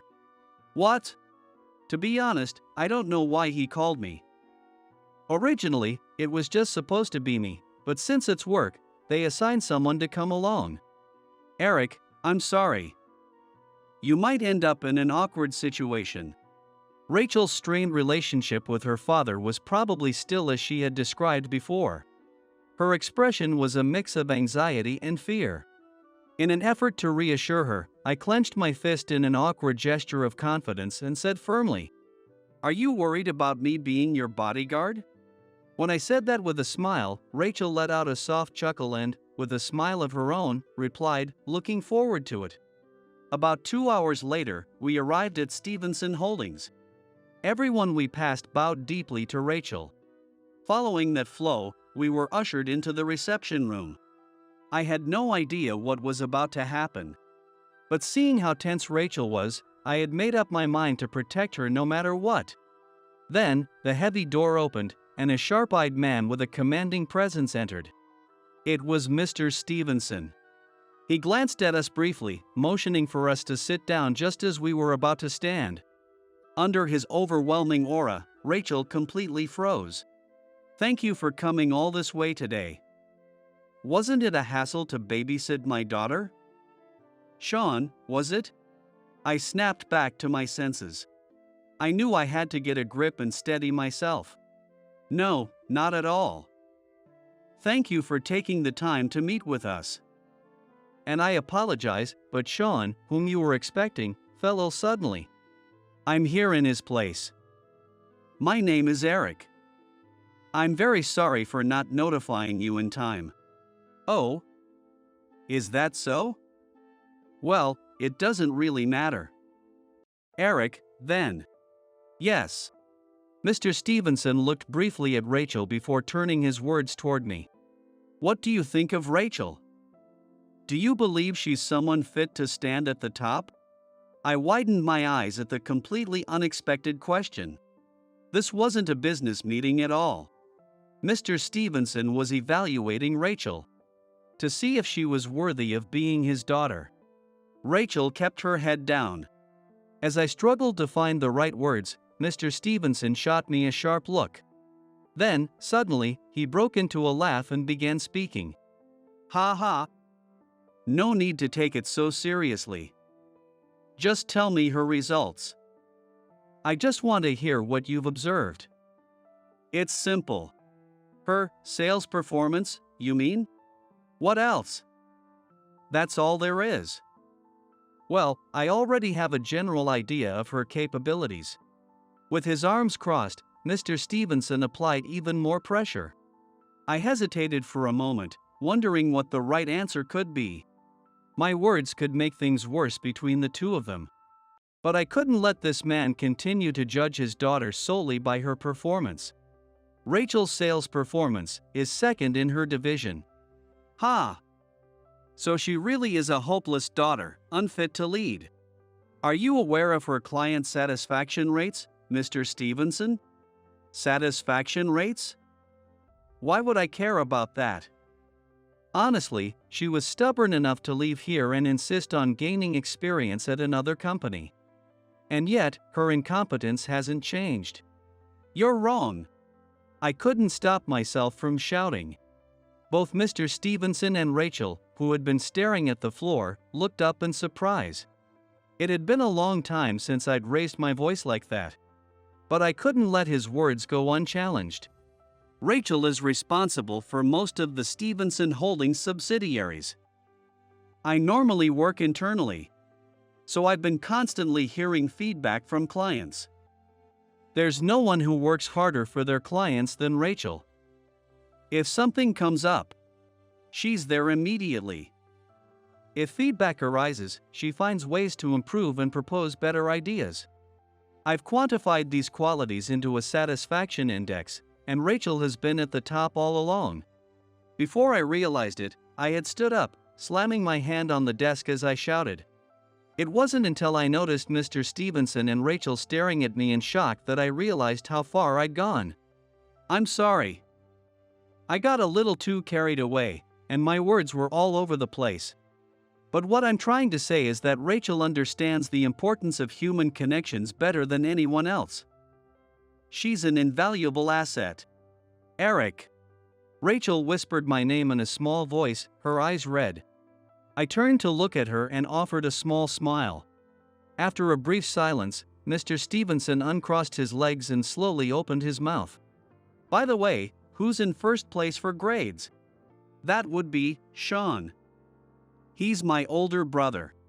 Are you saying Rachel is better than your brother? Well, Suddenly struck where I hadn't even figured out an answer myself, I fell silent. Watching me, Mr. Stevenson burst into loud laughter. Just when I thought I had completely messed up, he said something unexpected. Ah, that was a mean question. I'm sorry about that. You know, I worked my way up from the bottom. I should know better than anyone that you can't measure a person's ability by a single metric, or at least, I thought I did. Mr. Stevenson continued, his brows lowered slightly. I was desperate to protect this company, to win. But somewhere along the way, I lost my way. I'd been pushing you too hard, Rachel. I knew you were working hard for the company, Dad. I just wanted you to praise me, even a little bit. That's all. Rachel faced her father head-on. It was probably the first time she had ever expressed her feelings. Clenching her fists, she still looked straight ahead with determination. I also turned to Mr. Stevenson. So, Rachel has finally found someone who can appreciate her. For the first time, Mr. Stevenson smiled gently as he looked at me. Rachel, however, turned bright red, flustered and panicking. Well, Eric is, someone who notices things, you know? He noticed you, didn't he? Yeah. After looking at Rachel with a mix of sadness and happiness, the kind of face only a father could make, Mr. Stevenson turned to me. Eric, I appreciate you. Not just for Rachel, but for reminding me of the passion I seem to have forgotten. No, it's nothing. Actually, I already knew about you. Some time ago, I received an excellent marketing report. When I asked who had prepared it, they told me it was Eric from the sales department. I thought for sure it was Sean, but it was you, wasn't it, Eric? I couldn't answer. But sensing something, Mr. Stevenson didn't press me any further. Instead, he turned decisively to face Rachel. Rachel, you know we're launching a new business project, right? I want you to work on it together with Eric. I'm not saying this because we're family. This is about the trust one have in both of you. Father, no, Mr. Stevenson. Thank you so much. I'll do my very best. Holding back tears, Rachel stood and bowed deeply. I also bowed as hard as I could. Thank you very much. Just when it felt like everything was progressing smoothly, there was a knock at the door, and a woman who appeared to be the secretary walked in. She turned not to Mr. Stevenson, but to me, and began speaking. After hearing the message, I hurried out of the room and powered on my company cell phone. Rachel came out after me. The message had been from my brother. When I called him back, he picked up amid some background noise. Eric, are you in the middle of a meeting? Can you talk now? I'm fine. What happened? There's been a double booking. You know that old client of yours? The negotiation for the new plan apparently was scheduled for today. What? No, I thought we were still finalizing the date. It was completely out of the blue. It was true I had discussed the plan with the long-standing client I had always been in charge of. But we had agreed to finalize the schedule after the busy season ended. Damn it, we've already got a meeting with a new client today too, but they specifically requested you, Eric. Geez. I'll call them right now. I'll apologize and try to reschedule. I won't cause trouble for you, I promise. Eric. My brother called my name, as if he had seen right through me, his voice carrying a slight chuckle. Then he said, "Leave it to me." Then, the call abruptly ended. Rachel, who had been standing nearby, had apparently heard everything. As soon as I closed my phone, she questioned me with a puzzled expression. Hey, I don't mean to sound rude, but Sean didn't set this up, did he? What? I mean, come on. Scheduling something without telling you? It doesn't make sense. And canceling on you and putting you in this situation feels like he's using you, Eric. That's how it looks to me. I understood exactly what Rachel meant. She was the only one who knew about my past, how I felt about my brother, and my position in the company. It wasn't surprising she would see my brother as the bad guy. Thanks, Rachel. I appreciate you worrying about me. Honestly, I don't know why this happened either. But he's got this under control. And how can you say that so confidently? I placed a hand on her shoulder and, as if to convince myself, said, "Because he's my brother." With that, I returned to the meeting room. Was there some trouble? Apologies. I just needed to confirm something. There's no problem now. Despite Rachel's worried face, mine felt surprisingly calm, even to myself. I had no doubts about trusting my brother. After that, we finalized the general business details and discussed future developments, successfully securing a follow-up meeting. By then, about 2 hours had passed since that phone call. As we left Stevenson Holdings and the building disappeared from view, Rachel's patience finally burst. Come on, turn your phone on. Shack it. What if something happened to you? Okay, don't look at me like that. While glancing nervously between Rachel and my phone, I called my brother. Hello? Bro? Great timing. I just wrapped it up. Nailed it. Thanks, really, thank you, brother. I told you to leave it to me, didn't I? Oh, hey, is Rachel there? Can you put me on speaker? Confused as to why this couldn't wait until I got home, I put the phone on speaker. Hello, this is Rachel. Sean, you're going to explain, right? Yeah. I figured you'd be mad, Rachel. Listen up, Eric, you too. About the scheduling thing, apparently. A new kid got us mixed up and told me instead of you. They wrote it on a sticky note and stuck it on my desk, but I went straight home that day. And wouldn't you know it, the note fell off and disappeared. Total miscommunication. Though I can't say I'm blameless. I should have double-checked the next day. Brother. I told you to leave it to me, but it turned into cleaning up my own mess. So don't worry, Eric, you didn't do anything wrong. Even though it was on speaker, Rachel grabbed the phone and spoke sharply. And? What about the contract? I went to both. In times like these, honesty works best. They understood the situation. Actually, they were pretty amused by the whole twin thing. And we had a good laugh about it. Then I rushed over to the other company. No way. As long as I can make it on time, everything's fine, right? Besides, I had the best presentation materials with me. There was a slight pause before my brother spoke again, addressing me directly. Eric, things went well on your end too, right? Yeah. I've always thought you were more comfortable in quiet spaces. You're smart, but when you overthink things, you make small mistakes. Like spelling errors and stuff. Ha.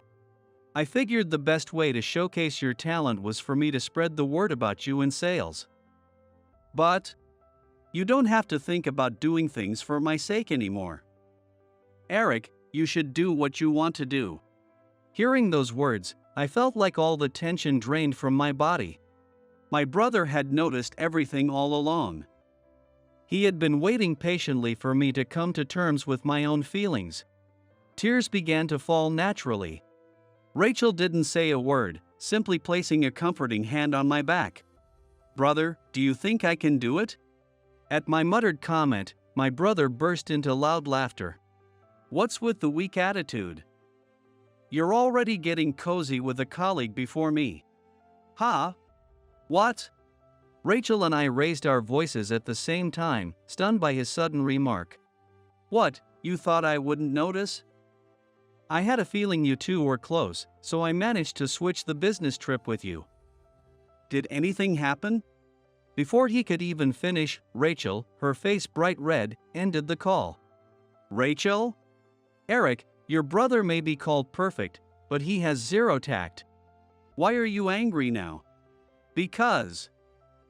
This is just a general opinion. Blushing furiously and waving my phone around, she stomped off toward the station. Watching her, I touched my own cheeks. I must have been just as red. When we returned to the office, everyone greeted us with bright smiles. Rachel, being showered with unreserved praise, looked embarrassed but undeniably happy.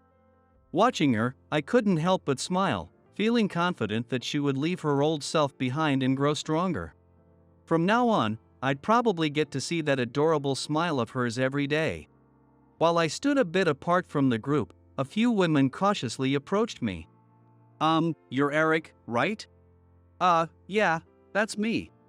The moment I answered, an unexpected chorus of excited squeals erupted. No way. Why haven't you been showing your face more often? You're like a totally different kind of handsome than Sean. You need to keep this look for work. Well, this is just by chance. Flustered by the unfamiliar situation, I was saved when someone suddenly grabbed my arm. Of course, he's my little brother, isn't he? You guys are late to the party. Eric, come with me for a sec. Okay. Letting Sean pull me along, I followed him out of the office. In the hallway, away from prying eyes, Rachel was already waiting. Rachel, here you go. Got him right here. Thanks. While I stood there, still confused, Rachel turned toward Sean and bowed deeply. Sean, I'm sorry. I accused you of using Eric and jumped to conclusions. Don't worry about it. It's true I relied on Eric a lot. Brother? Sean let out a small sigh and smiled at the two of us, hands on his hips. Well, that all ends today, or maybe it's just the beginning. Before things get too busy, let's clear the air once and for all. With that, Sean turned on his heel and returned to the office. Confused, Rachel and I exchanged glances before following him. The office was still buzzing with excitement. Sean clapped his hands loudly, instantly grabbing everyone's attention. All eyes turned to us. I've got an announcement for everyone. I've already spoken to Robert, but Eric will now be stepping up as a full-fledged salesman. I can vouch for his skills. After all, he's the one who's been preparing all my sales materials up until now. Brother? The buzzing in the room turned to murmurs of surprise. I froze, completely thrown off by my brother's sudden confession. But beside me, Rachel remained calm. She gently squeezed my hand and smiled at me. Sean, grinning, continued speaking to the group. I owe an apology to those who thought I was doing it all myself. Sorry about that. But this marks the end of our brotherly teamwork. From now on, we're rivals. Sure, Eric's got better marketing skills, but there's no way I'm losing when it comes to sales talk. He pointed sharply at me, grinning like he always does, and just like that, the mood in the office lifted again. Moments like this reminded me how incredible my brother truly was and how much I admired him. I won't lose. Sean leaned in close and whispered in my ear. At that moment, I couldn't help but think, I'll never truly beat him. After work that day, I spent some time talking with Rachel in the office. Hey, what did Sean say to you at the end? Nothing in particular. Rachel narrowed her eyes, tapping my cheek with the coffee she'd bought, her gaze practically demanding an answer. Sighing in defeat, I finally relented. He said he'd look the other way if I spent extra time helping her out. Ha! An awkward silence settled between us. Being twins, I understood exactly what my brother had meant. And truthfully, I wanted to do just that. It was now or never. Rachel. What is it? I think the reason I could step onto this new path is thanks to my brother. He helped shake me out of the way I'd been stuck thinking. Yeah. But the person who made me feel like it was okay to be who I am, that was you, Rachel. I want you to stay by my side from now on. Eric, are you saying? Yes. I'm asking you to be my girlfriend. Summoning all the courage I had, I finally said it. Rachel lowered her head slightly, stepped closer, and intertwined her fingers with mine, gripping my hand tightly. Say it a little more clearly, please. Blushing and pouting just slightly, she looked up at me, waiting for my words. I gently pulled her closer and said, I love you, Rachel. More. I thought you were beautiful the first time I saw you. More. Ha ha. In the empty office, laughter echoed alongside our silhouettes, which lingered even as the moment passed. 2 months later. My desk was still by the window. But unlike before, I hardly ever sat there. Nowadays, I spent most of my time carrying presentation materials and hopping between clients. My desk stayed in its place thanks to Sean's thoughtful consideration. Eric, you do better where you're comfortable. Once you get the hang of it, you can change things up. Every time Sean gave me advice like this, I got teased by the others with big brother this, big brother that. Since becoming a salesman, I'd been constantly amazed by my brother's natural ability to win people over. I still had a lot to learn, but I discovered the satisfaction of earning trust through my own efforts. Eric, call on line 4. Sounds promising, by the way. Thanks. Hello, Eric speaking. Thank you for calling. I scheduled the next meeting and hung up the phone. When I looked up, my brother and Rachel were standing beside me. Eric. Looks like everything's going smoothly. How's sales treating you? I'm still not on your level yet, but yeah, I'm enjoying it. Hearing that, Sean beamed and gave me several hard pats on the back. Rachel, on the other hand, was staring at him with an unamused glare. Rachel? Did something happen? Eric. I'm doing my best too, you know? So why is Sean still the top salesman? I tried to calm her down, but Sean, crossing his arms and looking her dead in the eye, casually dropped a bombshell. Well, that's because you're too busy being head over heels for my little brother. You've got to separate work and romance, you know. What? As Sean walked away laughing, Rachel, still red-faced, glared at his back.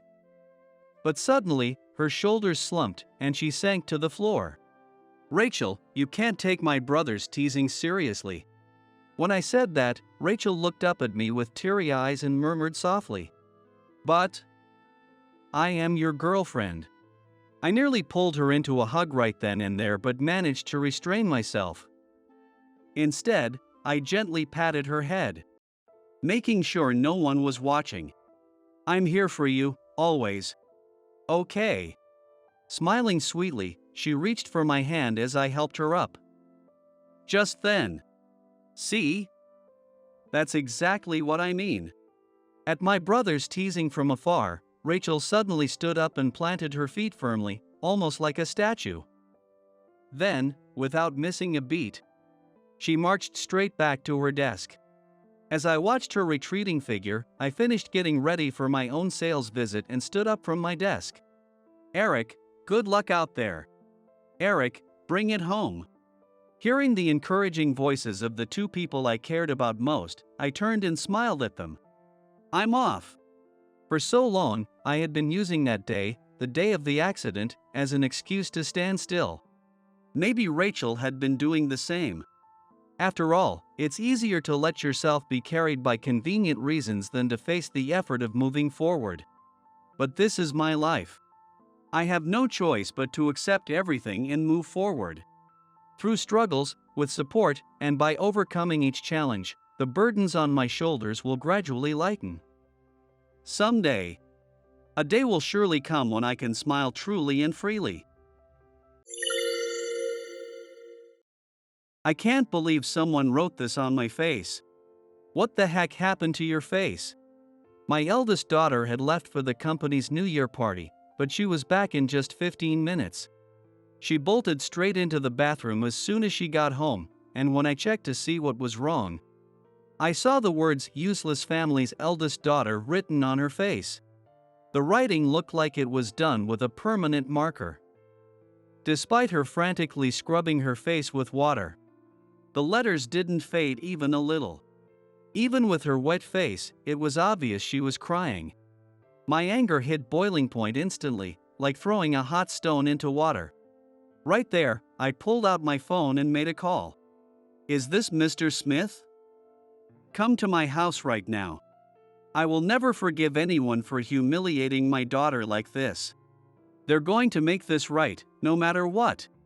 My name is Ryan. I'm 49 years old and work as a motorcycle mechanic. I have two daughters, Melissa and Rachel.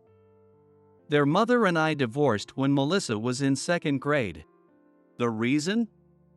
She ran off with another man, and I don't even want to remember the details. Custody battles are usually a big deal, but my ex-wife just said, "Take them." When she said that, I shot back at her, "Of course. Who in their right mind would leave Melissa and Rachel with you? Don't ever show your face here again." I yelled loud enough to get a noise complaint from 5 houses down. After the divorce, I told her she wouldn't see the kids again, and she just replied, "That's fine with me." That one really made me see red. I clenched my fists under the table. Of course, I was in my mid-30s then, supposedly an adult. I slapped my thigh to stop myself from completely losing it. Since then, I've cut off all contact with her. The girls haven't seen her either.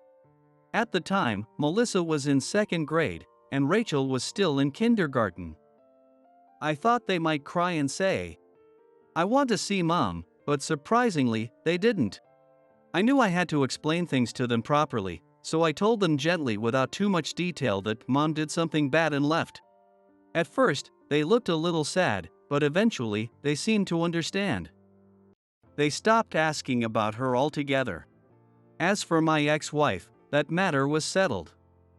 But raising the girls was a challenge all its own. Melissa, I bought you a new outfit. Wear this today. What's this? No way, it's ugly. Don't complain when I went out of my way to buy it. I don't care. I'm wearing something else. Melissa tossed the new outfit onto the floor and started digging through her dresser. I picked up the clothes off the floor, mentally kicking myself for choosing badly. Then Rachel hit me with a follow-up. Dad, your lunches aren't cute. Make me a cute character-themed lunchbox. Ha? A cute character-themed lunchbox? I'm busy enough in the mornings without doing that. But everyone else's lunch is cute. I want a cute character-themed lunchbox. Yeah, I get it. I'll make one next time. For today, just deal with the boring, grown-up lunch, okay? I look at the contents of the lunchbox, close the lid with a sigh as I realize it lacks color and clearly looks like it was made by a middle-aged man. And then pack it into my younger daughter's bag. Dad, can you braid my hair? At that point, I was completely out of my depth. I didn't have the slightest clue about the world of girls. When our life together started, I struggled a lot with raising my daughters. But I was the one who chose to take care of them.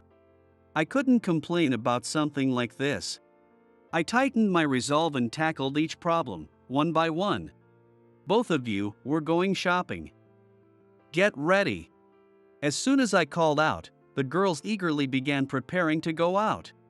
When it came to things like clothes or stationery, which were things they would use, I always made sure to let them pick for themselves.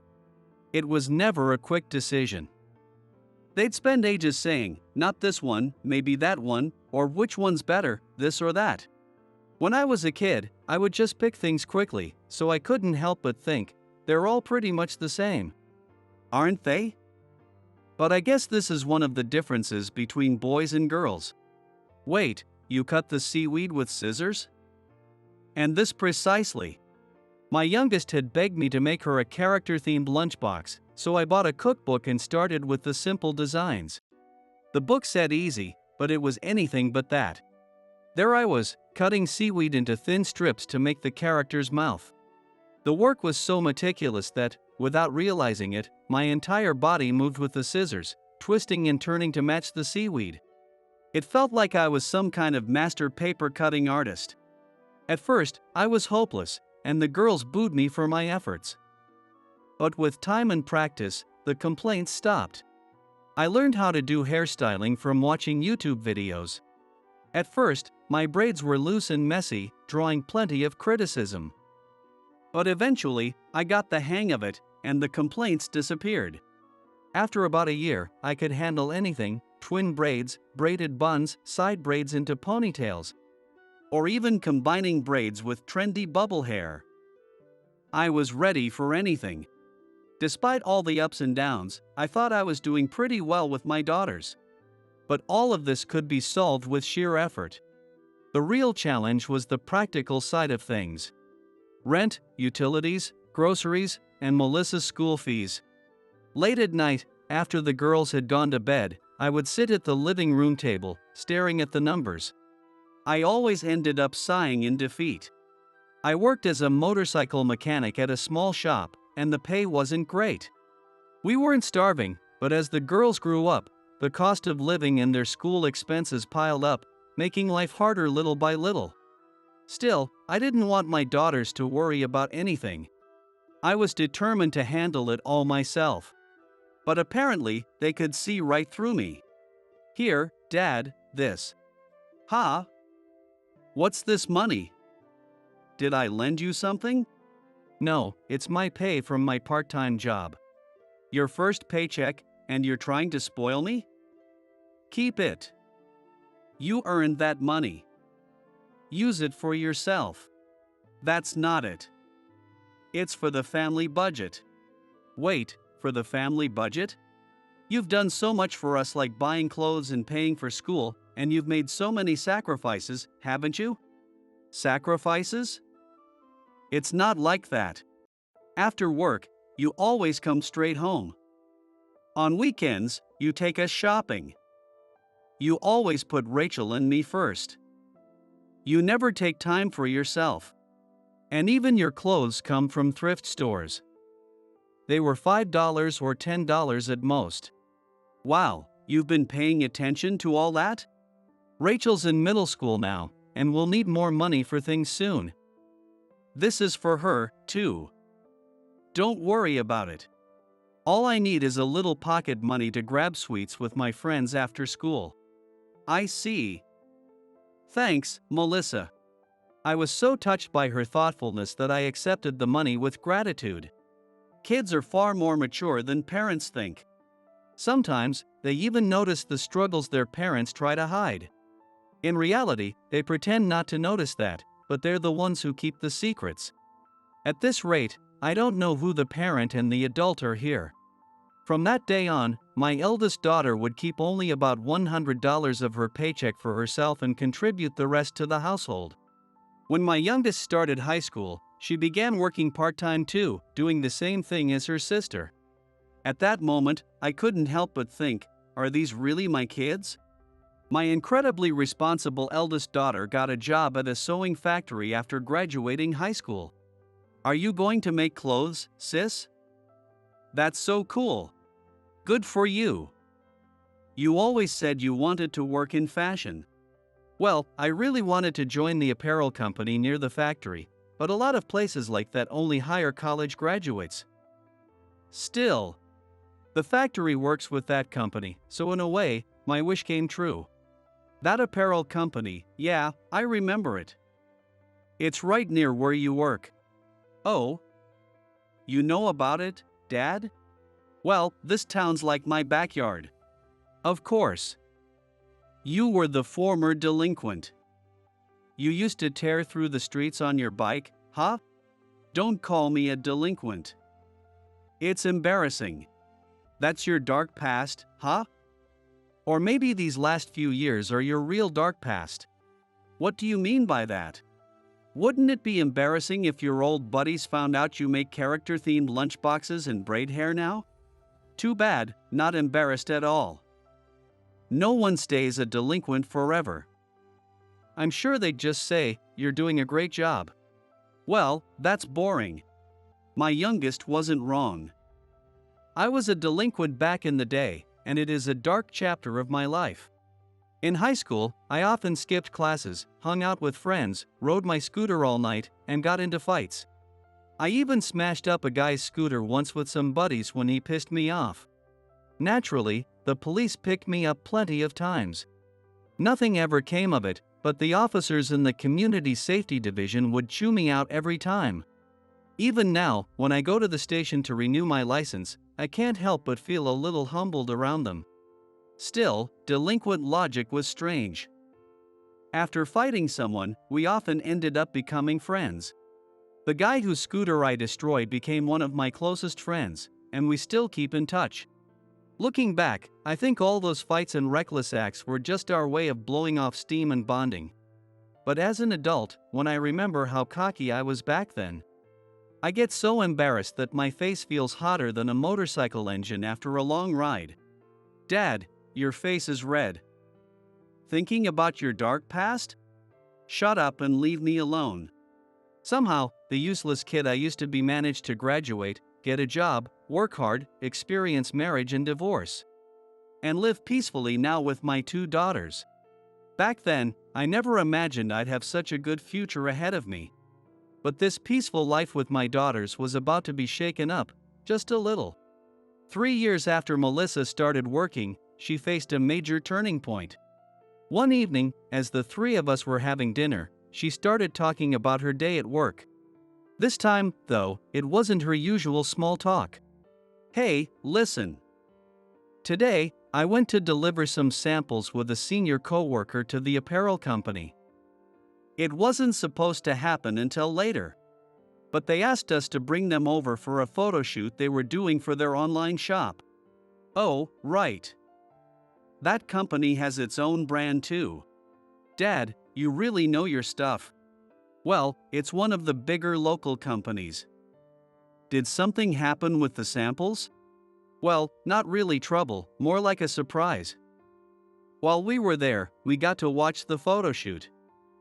And out of nowhere, the photographer asked me, "Do you want to model for us?"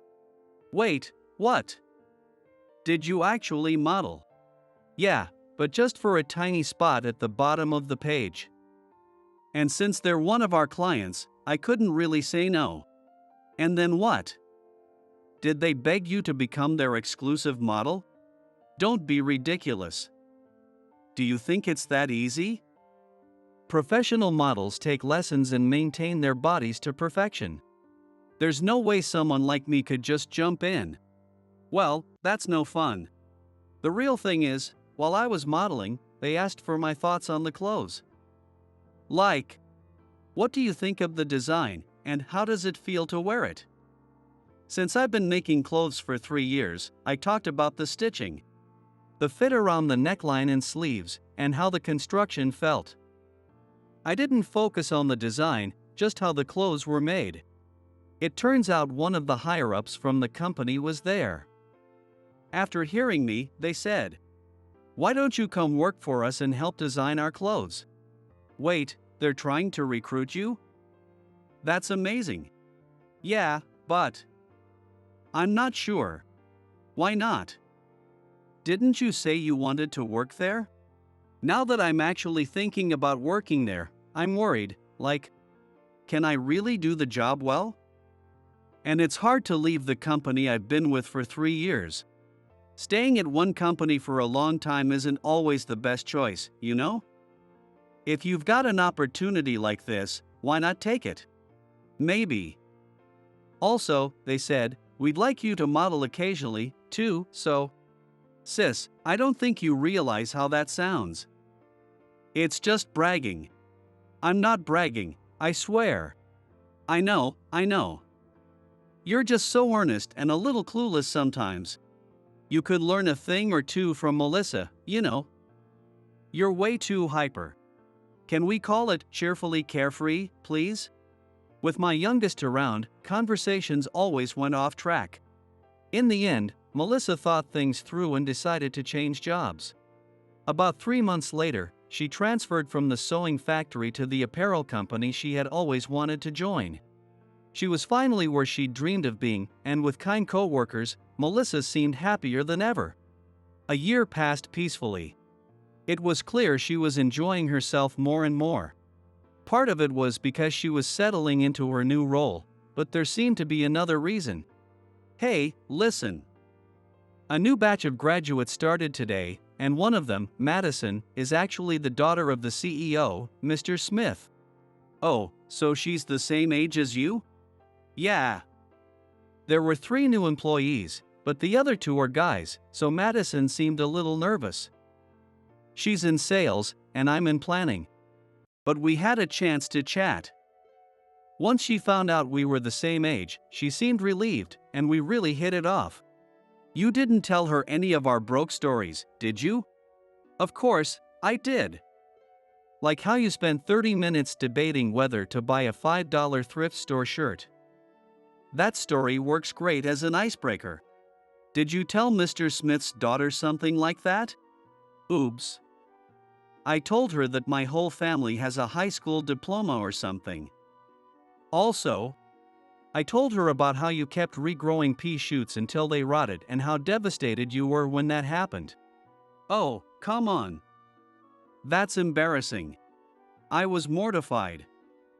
I felt like my face might shoot flames, like a backfiring motorcycle muffler. But I'd do anything for my daughters even if it meant a little embarrassment. I just wished she'd let me know who she was sharing these stories with next time. After that, Melissa started talking about Madison more often. Hey, look at this. Madison and I modeled for the online shop the other day. Here's the picture. During dinner, Melissa beamed as she showed us her phone. On the screen was a version of my daughter I barely recognized. It's incredible how much women can transform with the right clothes and makeup. I had mixed feelings about it. Is Mr. Smith's daughter in the pictures too? Are you curious, Dad? Of course. I want to know what kind of person my daughter's getting close to. Let's see. Ah, here she is. Huh, so this is her. Melissa's photo is higher up on the page and a little bigger, though. I'm at the bottom of the page too, and when you say the picture is big, you mean just a tiny bit, right? I'm not a real model. So it's fine as it is. That might be fine for you, but what about Madison? She's the CEO's daughter, right? Shouldn't her picture be at the top, front, and center? Doesn't she complain? You're so biased against Mr. Smith's family. As Melissa and Rachel continued chatting, I stared at the phone screen. Seeing my daughter all grown up made me realize just how much time had passed. I was getting older. Ever since Madison joined the company, Melissa seemed to enjoy her job even more. But before long, her cheerful demeanor began to cloud. Hey! I need to tell you something. I made a huge mistake today. That's unusual. What happened? Well, we order materials to make samples at the sewing factory, but I think I messed up the order quantity. How bad is it? We only needed 5 meters of fabric, but 500 meters arrived. Hey, that's off by a factor of 100. How did you mess that up so badly? I think I messed up when I entered the order into the system. Ah, that whole clickety-clack input thing, huh? So, what happened next?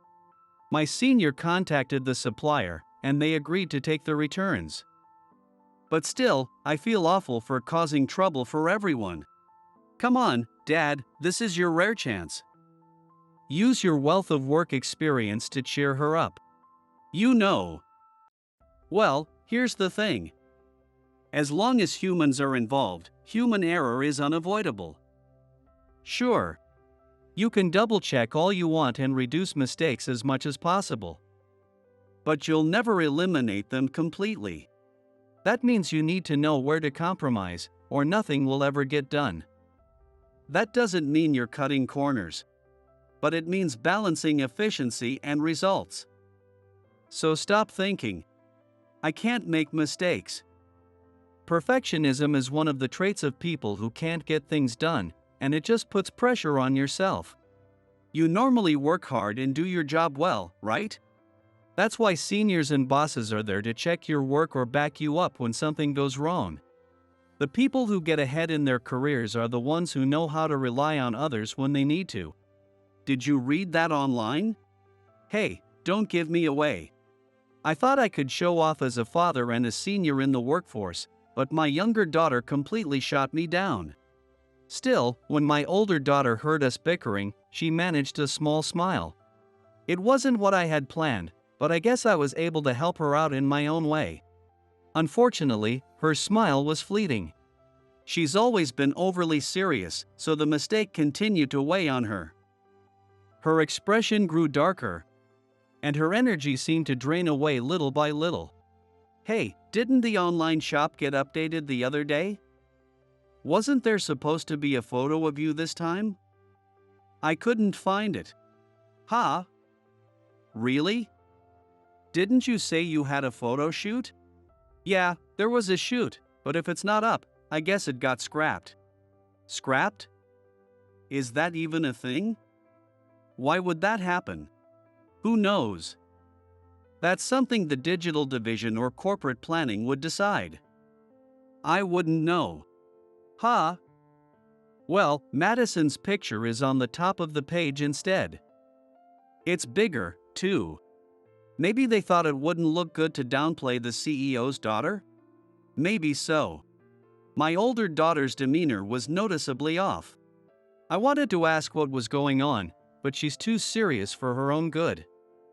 She'd probably keep quiet, thinking she shouldn't worry me. And if I pushed too hard, she'd just shut down even more.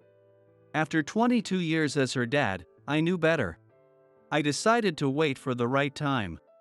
But I would come to regret that decision. One day, the front door slammed shut with a loud bang. Then I heard someone stomping hurriedly down the hallway. It wasn't the younger one because she was beside me. That meant my older daughter had stormed in and rushed to her room. Worried, my younger daughter and I headed toward her room. "Hey, what's wrong?" "Nothing." "Leave me alone." It was definitely not nothing. Even through the door, I could tell she was crying.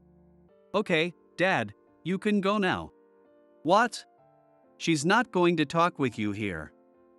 This is a girls-only discussion." My younger daughter waved me off, shooing me away from the door. She was probably right. I'd only make things worse. So I returned to the living room and waited. About 30 minutes later, my younger daughter came back. Her face was unusually grim. It seemed she was able to hear what my older daughter had to say. However, it doesn't seem like it was particularly good news. "My sister's been getting harassed at work." "What? Harassed? By who? And why?" "She doesn't know who or why. But maybe that order mix-up was done on purpose to cause trouble for her." "Wait, so her photo disappearing from the online shop was also part of it?" "She can't say for sure. But today, while she was working on a modeling shoot, someone slashed up the clothes she was supposed to wear." "Wait, what? They slashed her clothes?" "My sister couldn't say anything about it to anyone, so she just said, 'I really like it, so I'll buy it,' and came home wearing the damaged sample clothes from the shoot." Hearing this from my younger daughter, anger started bubbling up inside me. My expression quickly reflected the frustration I felt. Seeing me, my younger daughter gave me a warning. "You're thinking, all right, I'll march into that company and give Mr. Smith a piece of my mind. Aren't you?" She's not a child anymore. If you do that, you'll just embarrass her so much she'll want to quit. But what are we supposed to do? We can't just ignore this, can we? Well, the year-end holiday is coming up soon, right? So she said she's going to use the break to think of a plan and figure out who's behind this. She'll deal with what she can, and if it doesn't work, she'll report it to the company. Isn't that a little too relaxed for something so serious? I'm worried too, but if that's what she wants, we should let her handle it. Wow, you're unusually cold about this. I'm not cold. I just don't want you to make things worse. Make things worse, huh? I was firmly shut down by my younger daughter. She was right. My older daughter isn't a child anymore. Maybe this is something she needs to resolve herself. But no matter how grown up she is, she's still my kid. Even with all my doubts, I decided to follow my younger daughter's advice for now. After that, nothing happened before the year-end holiday. At least we could breathe easy until the new year. But the holidays flew by. Without any solutions or leads on the culprit, work would soon begin again. Don't you think you should just talk to someone at the company about this? How can I bring that up first thing in the new year? It'll be fine. There's just a New Year party this morning. And work doesn't really start until tomorrow. Nobody would try anything with so many people around. Well, I guess that's true, but ignoring my worries, my older daughter left for the company's New Year party. Did my sister already head out? Yeah, she just left. Don't you start work tomorrow too? Yeah, and so do you, right? My big sister's the hardest worker in this house. She works for such a big company too. I think she's about to replace you as the breadwinner. Hey, cut it out. No need for the commentary. My younger daughter and I were planning to relax at home and prepare for work tomorrow. But our plans went off the rails. About 15 minutes after my older daughter left, the front door suddenly slammed open with a loud bang. We heard hurried footsteps running down the hall. It sounded like my older daughter had returned and headed straight for the bathroom. Confused, my younger daughter and I followed her. When we reached the bathroom, We found my older daughter frantically splashing water on her face, water spraying all over the floor. Hey! What happened? Look! Look what they wrote on my face. What the? What's on your face? Across her face were the words, "Useless family's eldest daughter." The letters were written in permanent marker, completely unmoved by all the scrubbing in water. Even though her face was wet, it was clear she was crying. Sis! Who did this to you? It was Madison. She's the one behind everything. Wait, Mr. Smith's daughter? I ran into Madison and two male co-workers on the way to the New Year's party. After walking a bit, the men dragged me into an alley. Madison told me, "Your whole family only has high school diplomas, right? Let me give you a makeover." Then she wrote this on my face with a marker. Madison apparently wanted to be in the planning division but got placed in sales instead. She couldn't stand that someone like me, just a high school graduate, was working in planning. She was also jealous that, as a model, my photos were positioned better and appeared bigger than hers. I see. No, actually, I don't get it at all. How could someone do this just because they didn't like someone? What kind of upbringing did Mr. Smith's daughter have? This wasn't the time to worry about whether or not parents stepping in would be embarrassing for an adult. My anger boiled over instantly, like throwing a hot stone into cold water. I pulled out my phone right there and dialed. "Mr. Smith? Come to my house right now." "What? You're heading to the company's New Year's party?" "I don't care. Get over here now. And bring your daughter." Fueled by my momentum, I hung up the phone. My daughters stared at me, bewildered. "Wait, why do you have the phone number of my sister's company president? And what's with the yelling? We're talking about Mr. Smith, you know? Don't worry. I'll make sure this is handled." "What do you mean? Is this one of those twists where dad turns out to secretly be some big-shot company executive? Don't be ridiculous. Do you really think I could hide something like that from you all? Besides, it's not like company presidents or executives are just wandering around everywhere. I'm just a simple motorcycle mechanic at a small workshop. Then, how? I'll explain when he gets here. For now, Melissa, get that writing off your face." I tossed a towel to my eldest daughter and led my younger one back to the living room. About 30 minutes later, Mr. Smith arrived with his daughter in tow. "Hey, Dad, what is this?" "Stop pulling me, it hurts." "Huh? Melissa? Is this Melissa's house?" It seemed Mr. Smith's daughter hadn't been told anything. To be fair, I had only said, "Come to my house," so there hadn't been much opportunity for explanation. Also, even over the phone, my anger must have been apparent, and he probably understood it was an emergency. Which is why he hurriedly brought his daughter here. However, realizing that he had brought her to Melissa's house, Mr. Smith's daughter must have figured out that it had to do with the face-marking incident earlier. Let's cut to the chase. Take a look at this. What? What is this? I showed Mr. Smith the photo of my eldest daughter's face, covered in humiliating writing. It must have been mortifying for her, but just this once, I needed her to endure it. Your daughter did this. The two male co-workers with her are accomplices. Huh? What are you talking about? You're really going to call me the culprit just because of some photo and that woman's claim? If you're going to accuse me, show me real evidence. Melissa, you're so pathetic, bringing your dad into this. Dad. This is nothing but petty jealousy because I'm the CEO's daughter. You're not going to believe this nonsense, are you? Let's just go. We need to get to the party. Mr. Smith's daughter fired off the typical prove it line, the go-to phrase for the guilty. Sure, in most cases, accusing someone requires solid proof.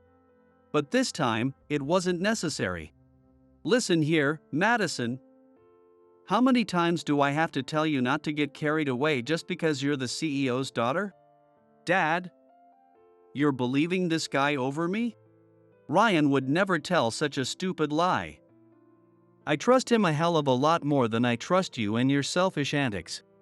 Wait. Ryan? Mr. Smith. Are you and my father friends? What? He hasn't told you? I thought it'd be hard to explain on my own. Well, I'll say it then. Your father and I have known each other since high school. We met, what was it, when you got my moped trashed? You picked a fight because you heard some hotshot kid from the next school was getting cocky. Geez, this is so embarrassing. Yeah, I was a jerk back then.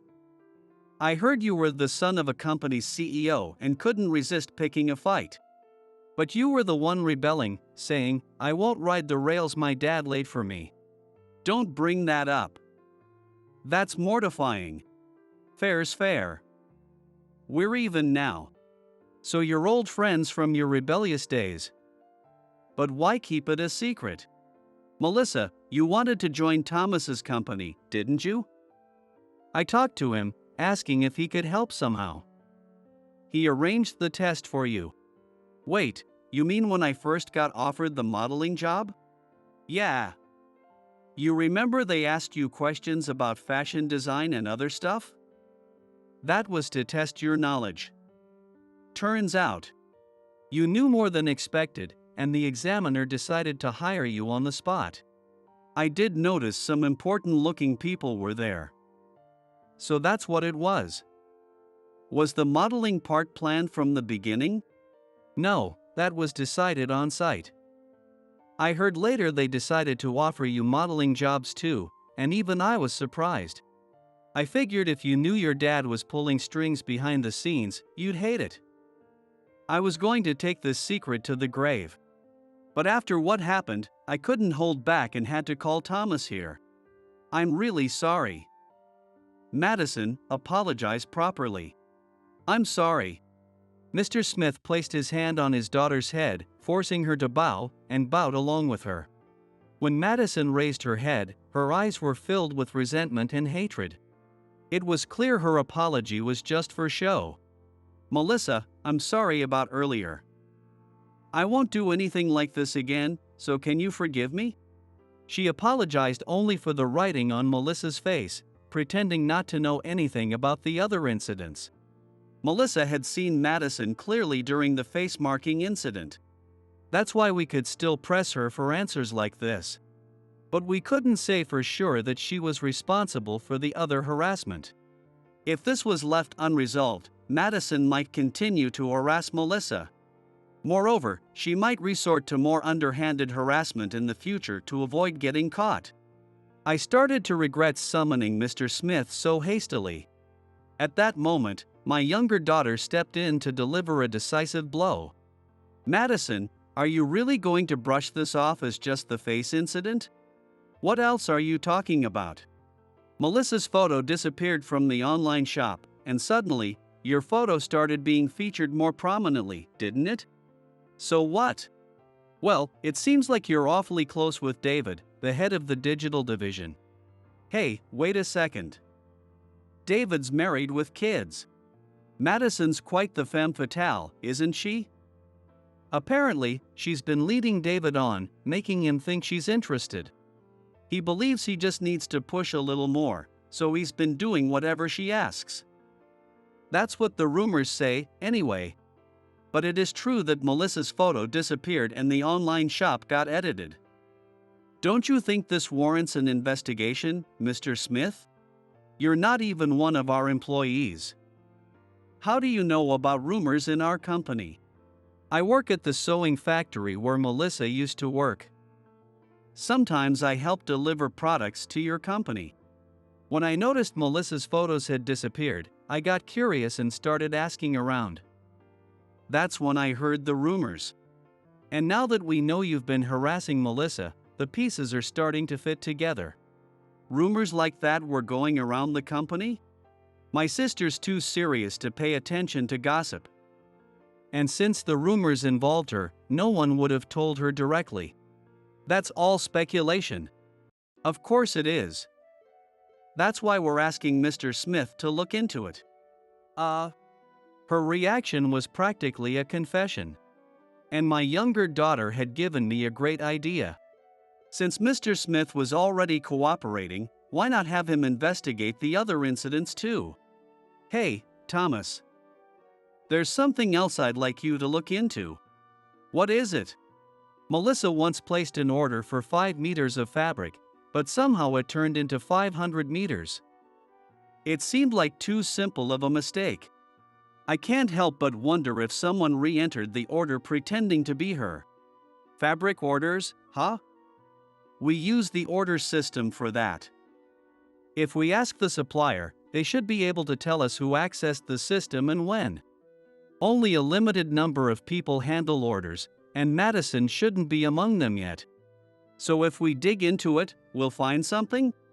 Mr. Smith, my sister's clothes were slashed while she was working on a modeling job. Could you investigate that too? There aren't cameras in the changing room, but the entrance is recorded. If the clothes were slashed while Melissa was out and someone else entered, we'll see it on the footage. When did this happen? At the end of the year. Security footage usually gets overwritten every 2 weeks. If it was at the end of the year, the footage should still be there. I'll call now and have the data preserved. Thank you. Madison stood there, her mouth hanging open in shock, looking utterly defeated. The investigations weren't complete yet, but at this point, it was clear Madison was the culprit behind everything. Sorry for dragging you out here so suddenly. No, I'm the one who should apologize. I'll make sure this is thoroughly investigated. Good. I'm counting on you. Melissa, let's head to the New Year party. Ah, yes. Madison, you're going home. Okay. Mr. Smith and Melissa left for the New Year party, while Madison was sent home. Madison is radiating a heavy, gloomy aura. It was far from the cheerful atmosphere that should mark the start of the new year. For Madison, it was likely the beginning of a very grim year. After Mr. Smith's investigation, it was confirmed that Madison was responsible for all of the harassment Melissa had suffered. Madison was forced to leave the company. Normally, firing an employee isn't so simple, but this was a matter between parent and child. Mr. Smith scolded her and told her to resign, which she did without much resistance. When I heard Mr. Smith had essentially fired his own daughter, I was surprised. However, Mr. Smith has always been the kind of person who swiftly judges what's right and what's wrong. It seems that even his own family is no exception. Along with Madison, David, the digital division head who helped her, and the 2 male employees were also disciplined. They weren't fired, but from what I hear, they've been left in an awkward and uncomfortable position. With the harassment finally behind her, Melissa began to regain her brightness, bit by bit. And just like that, this ordeal was resolved. But then, some news I didn't want to hear made its way to me. Hey, Dad, did you hear? Melissa's got a boyfriend. Who knows, maybe she'll be married in a couple of years. Bet you're feeling lonely, huh? Shut up. Stop saying that with that smug grin. I know that one day, my daughters will get married. Ever since they were in high school, the money they've given me to help with the house has been carefully saved. I plan to give it all back when they get married, as starting a life together costs money, after all. Still, I can't help but hope that day is just a little further into the future. When will I ever be able to live without worrying? What's this? My father turned pale. I confessed everything. Alright, I'm heading out now. Make sure you wake up in the morning and go to school. Eat properly, okay? Yeah, I know. I said goodbye to my father, shouldered my backpack, and headed to school. After a while, Dad left for work as well, and that meant I wouldn't see him for 2 days. I always felt more uneasy than lonely. But I couldn't show that face. I waved and stepped outside. My name is Kevin. At the time, I was just a 10-year-old. My father was 30 years old. My parents got married at 18 and 19, becoming parents at a young age. As soon as Dad graduated high school, he got his driver's license and started working as a truck driver. When I was little, he used to come home every day, but at some point, days when he wouldn't come back because of work became a thing. They had no one to rely on after marrying against their parents' wishes, so I guess he switched to better paying long-haul jobs. Even when he returned, there were days when he'd just sleep and days when he'd play with me. The schedule was fixed. When I started elementary school, my mother started working too. Before long, on days when Dad didn't come home, Mom also started coming home late. She stopped doing housework. The cleaning was left undone, and I learned how to do laundry myself, running the washing machine and hanging up the clothes. Meals became supermarket deli food and ready meals. The day before Dad came back, Mom would clean the house and cook. But her cooking didn't seem any better than store-bought food. Her dishes were not very tasty. Eventually, she stopped cooking and just got store-bought meals. One night, when both my parents were gone, I came down with a fever. I had felt unwell at school, and as soon as I got home, I went straight to bed. Neither Dad nor Mom came back that night. It was early morning when Mom returned, but I was still asleep. She didn't notice anything and just went to bed. It wasn't until she woke me up that she realized I had slept in my clothes. My fever had spiked to 104 degrees. It was Sunday morning, and the neighborhood clinic was closed. Panicking, Mom called an ambulance, and I was taken to the emergency hospital. I was diagnosed with pneumonia and admitted. It wasn't until then that Dad learned Mom had been neglecting me. Mom hadn't been at work. She told us she worked night shifts at a bento factory, but her shifts actually ended at noon. She was spending her nights with another man. While I was in the hospital, there must have been a discussion. By the time I was discharged, Mom had already left the house.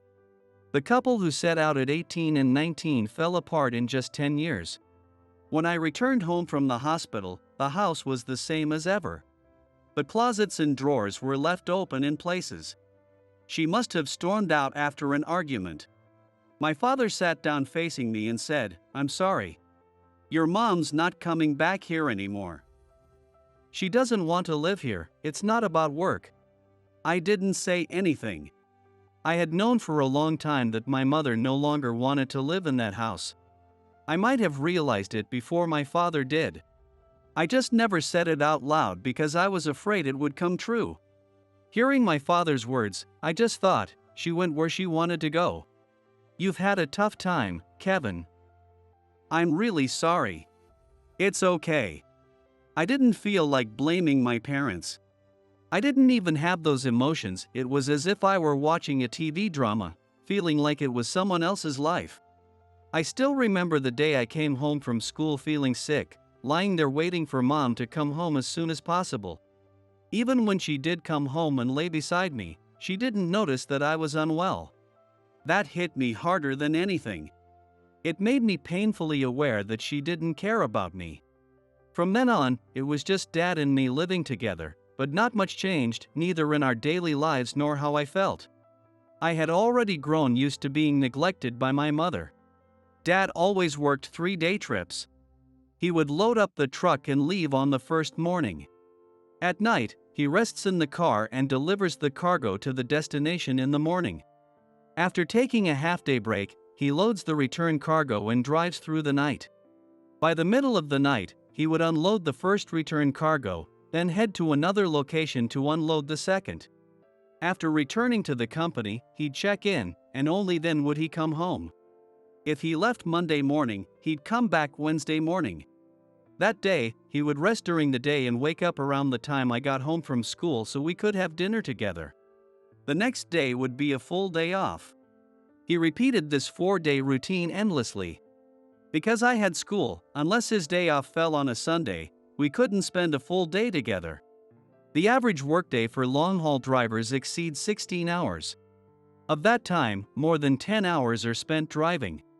There are also long wait times during loading and unloading. Yet, punctual delivery is an absolute rule. Many days, Dad had to cut into his rest time to make it work. He would bring back local goods and postcards from the places he visited. I would look at the postcards and hear about where he had been, while eating the snacks or specialties he brought home. That was something I really looked forward to. But for my mom, who always wanted to be out and about, waiting at home and raising a child must have been suffocating. Her married life had started because of me. It wasn't what she had wanted. If I hadn't been born, maybe they wouldn't have gotten married. At the time, I didn't know what a shotgun wedding was, or that my existence had forced them into marriage, but I always felt like a burden to them. Alright, I'm heading out again. Don't stay up late. Don't overdo it, okay? And eat properly. Saying that, Dad sent me off to school once more. After seeing me off, Dad also headed out to work alone. On the days he left, he gave me $30 for food. I would buy a bento at the convenience store for dinner and some snacks, planning to spend about $10 a day. On the third night, Dad would be home, so food money wasn't necessary. But he gave me extra in case I needed things like notebooks or school supplies. Inside the medicine box, there was always a $100 note tucked away. If you ever feel sick, don't just tough it out, go straight to the hospital. Don't think it'll be better by tomorrow. People always feel worse at night, so get to a hospital immediately. The ordeal with pneumonia must have shocked my father deeply. It was his way of ensuring I could take a taxi and get to the hospital by myself if needed. There might be some collection of money at school. I might be told to buy something to prepare. To make sure I wouldn't face a situation where I couldn't handle it because my parents weren't there. This was probably my father's way of showing as much care as he could while leaving me alone at home. But I never spent the money my father gave me on food. He wasn't the kind of person who asked for a breakdown of what I spent, so I quietly saved every dollar he gave me. What if one day Dad decides to leave too? That fear was always in the back of my mind. We lived in a public housing complex, so if Dad left, I would have to pay the rent myself. At least I could eat the school lunch to get by. But what if I couldn't pay for lunch fees? When I entered middle school, I'd need a uniform too. If my father knew, he'd probably be exasperated, but back then, I was serious about saving enough to survive on my own. Before leaving for work, Dad always stocked up on groceries. He bought daily necessities, along with breakfast items like bread and cereal and some snacks. I always chose snacks like biscuits that would keep me feeling full. In the mornings, I skipped breakfast and waited for the school lunch. At night, I ate bread or cereal, using snacks to stave off my hunger. How much do I need to save? When will I finally be able to live without fear? I often thought about that, alone. I had to get through middle school first, at least those 3 years. After that, I wouldn't go to high school. I could start working right away. If I lied, maybe I could pass for a high school student and find a job. But what if I got sick again? What would I do? I wouldn't be able to work, and I'd need money for medical bills. Sitting in that empty house, I'd pull tissues out of the desk drawer. I had bundles of $100 notes, tied together with rubber bands, inside the empty tissue boxes. But staring at the growing wad of cash only made me more anxious. Hey! You dropped something. I was walking home from school when someone suddenly called out to me. Startled, I turned around to see a young woman looking at me from the entrance of a shop. Your pencil case, maybe? Oh. That day, I was carrying my gym clothes in the school lunch apron, so my backpack was stuffed to the brim. The lid couldn't fully close, and my pencil case had slipped off the top. As I bowed my head to thank her, the weight on my back shifted, and my textbooks tumbled to the ground with a loud thud. Oh no! Hold on a second. The woman rushed over, picked up my things, and said, "Come here for a minute," inviting me into the shop. It turned out to be a small deli. At the entrance, there was a display of side dishes and rice balls. She had been watching me from the cashier counter just inside. The inside was narrow but cozy, with 2 tables side by side. Apparently, customers could eat the food they bought right there. Your bag's just too full. You could really use a separate bag for your gym clothes. I had one, but did someone steal it? I shook my head. It tore apart. Do you still have it? I can stitch it up for you. I threw it away. I used to have a gym bag that my mom had bought when I started school. But it was far too childish, embarrassingly so for a 5th grader. At first, the bottom began to fray, and I thought I'd have to sew it up somehow. But none of my friends carried around bags with outdated cartoon characters anymore. I didn't want to be reminded of my mom either, so I threw it out. Well, then your mom needs to get you a new one. She's not around. Oh. I see. Well, then your dad will have to, right? Dad's not always here, either.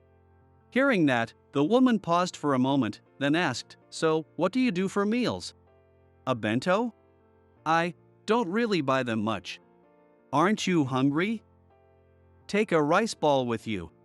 With her long, curled hair tied back and an apron around her waist. The woman spoke so casually that I didn't feel the tension of talking to a stranger. "Go ahead, sit down." Saying that, she asked, "Do you have any preferences?" as she took 3 rice balls from the display case, placed them on a plate, and set them on the table along with chopsticks and a wet towel. "I'm free until after 4 o'clock. Pick whatever you like." Hearing that, I took the ginger pork and an omelette.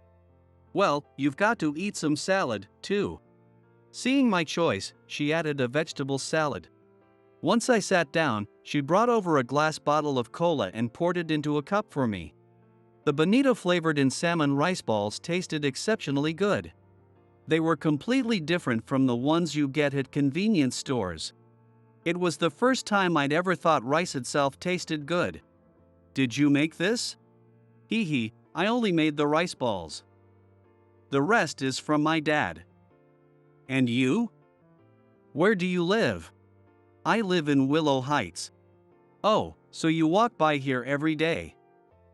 "I'm here at the shop every day, so stop by after school." "You don't have to pay."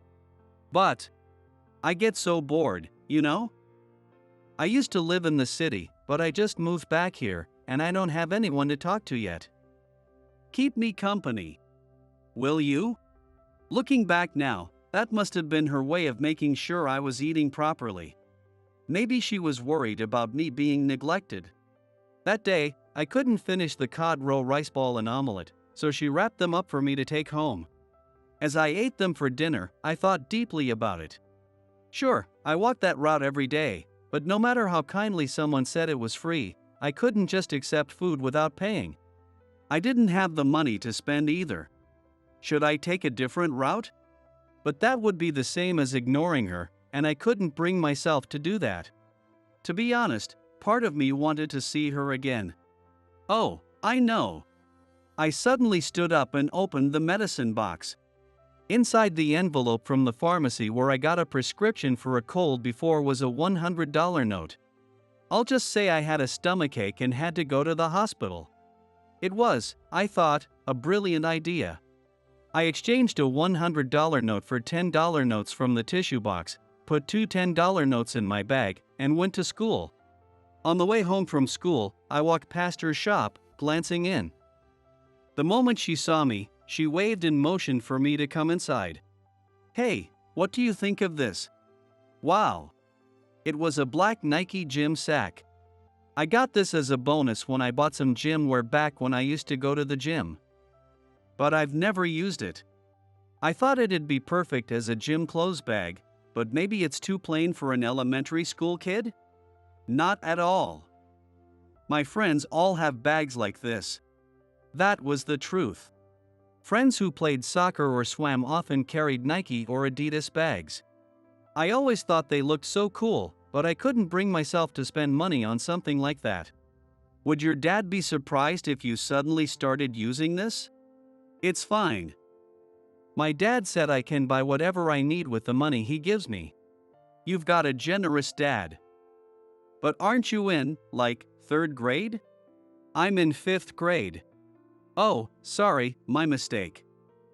But you're awfully thin, aren't you? She said thin, but I knew she was being polite. I was small. Clearly, I was a petite child. I guess I wasn't getting enough nutrients during a time when my body needed them most. Convenience store bentos aren't very nutritious. Why don't you eat here? I silently took out yesterday's $10 bill from my pocket. This is for yesterday and today. Oh, come on. I'm not going to take money from a kid. You're not here on an errand from your parents, right? But if I don't pay, I won't be able to come back. Well then, tell me, what did you have for lunch at school today? Let's see. Bread, milk, and for the main dish, there was chicken and cabbage stew, or something like that. From that day on, I started telling her about the school lunch every day. What were the ingredients, and how did it taste? Did everyone enjoy eating it? We need to develop new menu items for the deli, you know? Just like with lunchboxes, people get tired of eating the same thing every day. So starting today, Kevin, you're the store's official spy. Got it? I'd pay you, but if your dad found out, I'd get in trouble.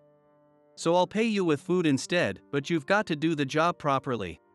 She suddenly leaned in close, speaking in a mock conspiratorial whisper. I completely fell for it. I started tasting the school lunch with purpose, noting my friends' reactions and whether the trays had leftovers. From then on, I started eating dinner at her shop whenever Dad wasn't home. But even as a kid, I grew more aware of what was right and wrong.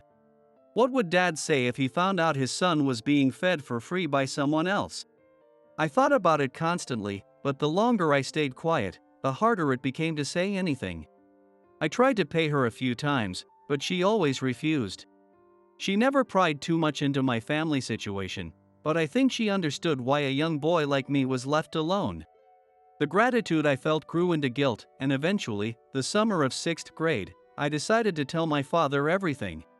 By then, I had grown a lot. People often mistook me for a middle schooler.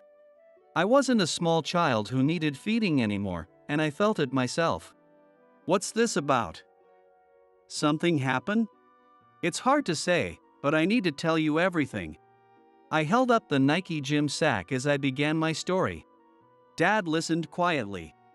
I feared he'd be disappointed that even if he worked hard to raise me alone, people would still pity us. I worried he'd hate the fact that someone else had helped us. That's why I couldn't tell him sooner. But after a long silence, Dad finally said, "Thank you for telling me. I'd rather know than not know." Hearing that, I felt a wave of relief. There are some truly kind people in this world. Feeding a growing kid for free, not just once or twice, but many times. I need to thank her.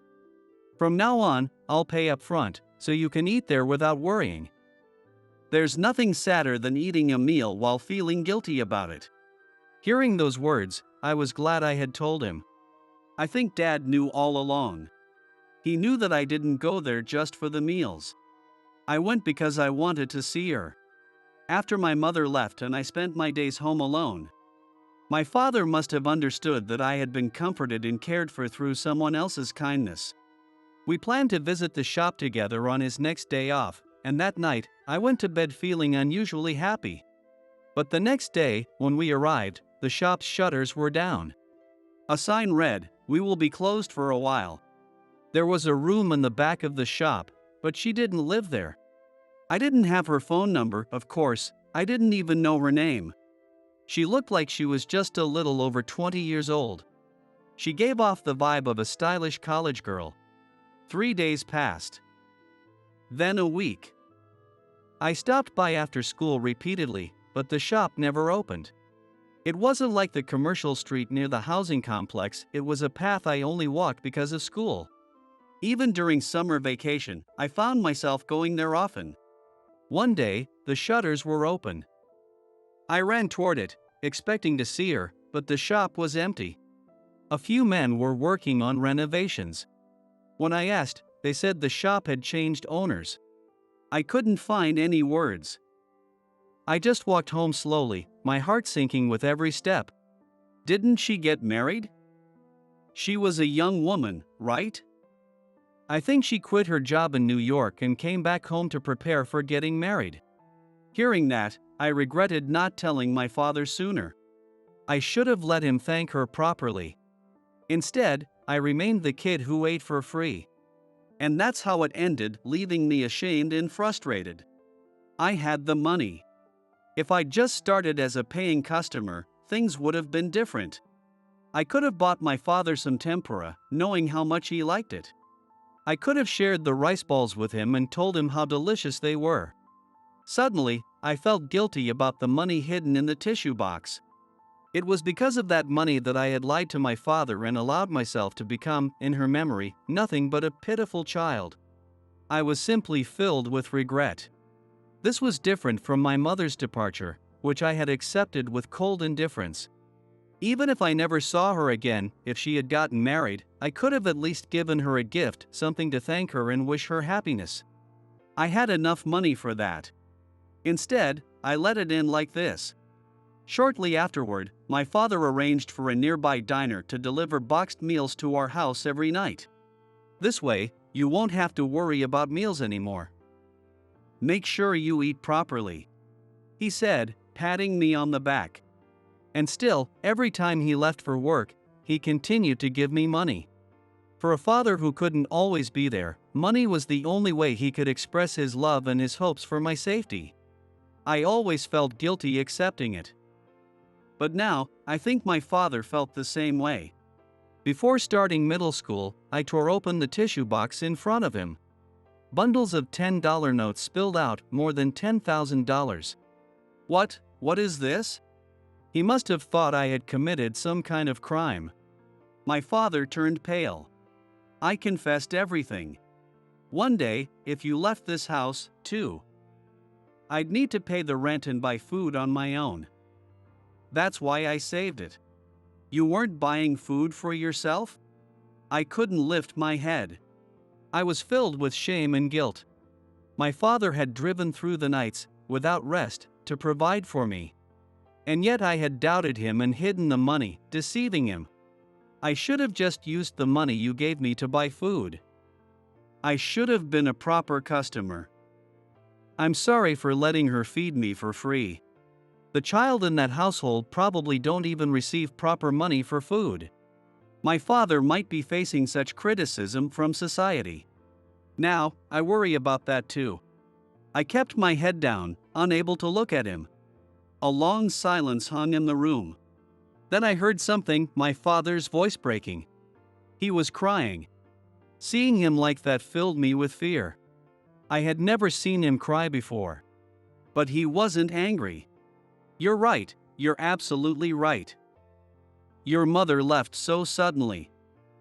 You must have been so scared, all alone. I was wrong. I thought that as long as I kept you from worrying about money, it would be enough. But I didn't change anything. You still had to struggle alone. I'm sorry, Kevin. I was wrong. You're not wrong, Dad. The moment I said that, I started crying too.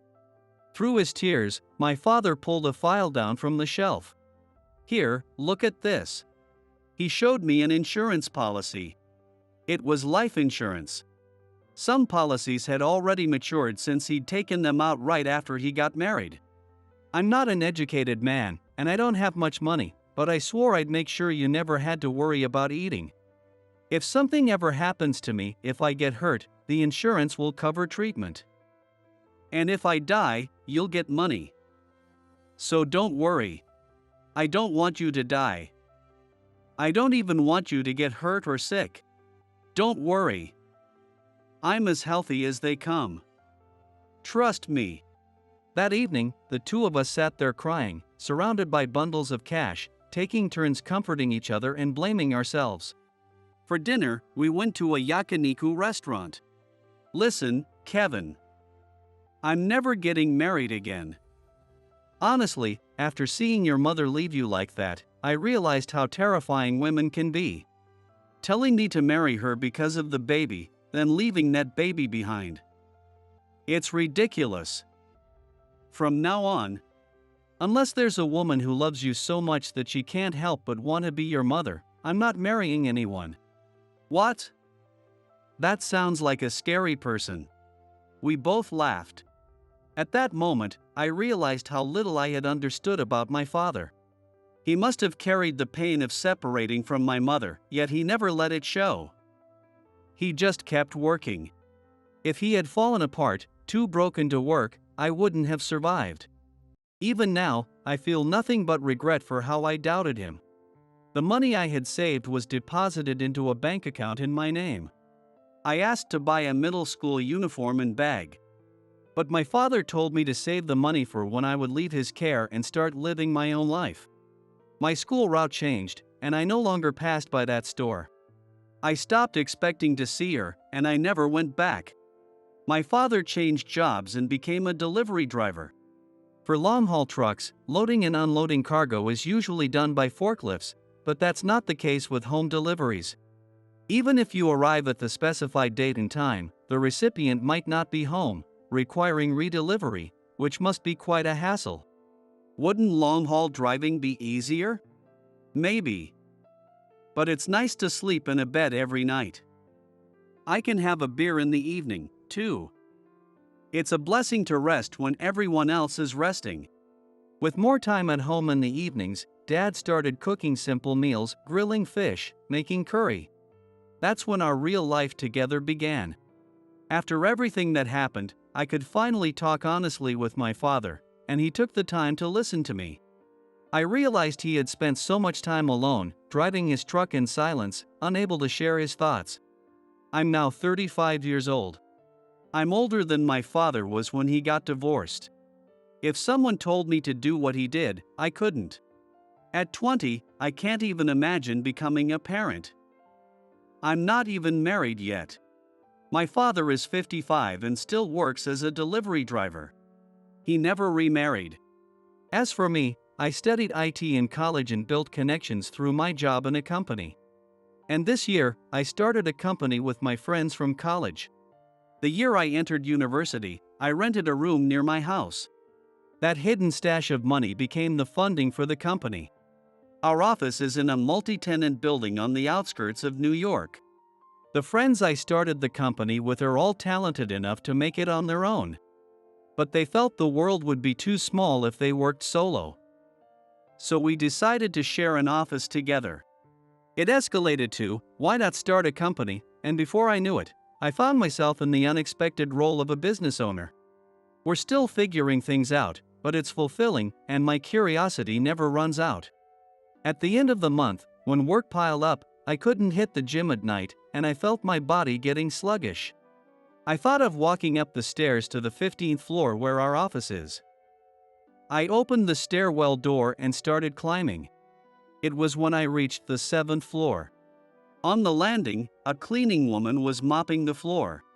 I greeted her with a good evening as we passed each other.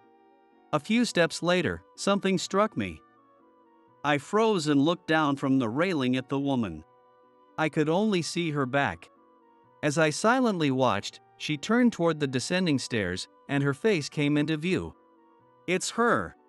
I held my breath, watching the cleaner. She must have sensed my presence while wiping the stairs because she looked up at me. It's definitely her. I rushed back down the stairs. Hey! Do you remember me? The cool expression in her eyes and the small mole near her lips hadn't changed. But her face had gotten much smaller. Back then, she was fuller and a bigger, more robust woman. I'm Kevin. The elementary school kid from Willow Heights. You let me eat at your restaurant every day. 25 years ago. Huh? What? That little boy? Surprised, the mop slipped from her hand and clattered onto the stairs. Oh no, this is awkward. Maybe it would have been better if we'd never met again. She laughed it off, and I could only smile awkwardly in return. She looked to be in her early 20s, but it turned out she was already 34 back then. I'm turning 60 next year. Sorry if I ruined your image. It suddenly made sense, this is what aging looks like. But even with her saying 60, she looked young. If she had told me she was in her 40s, I would have believed that too. To be honest, I'd always been distant from women, so I never really understood how to guess a woman's age. My father always wanted to meet you again, too. He was grateful you fed his son.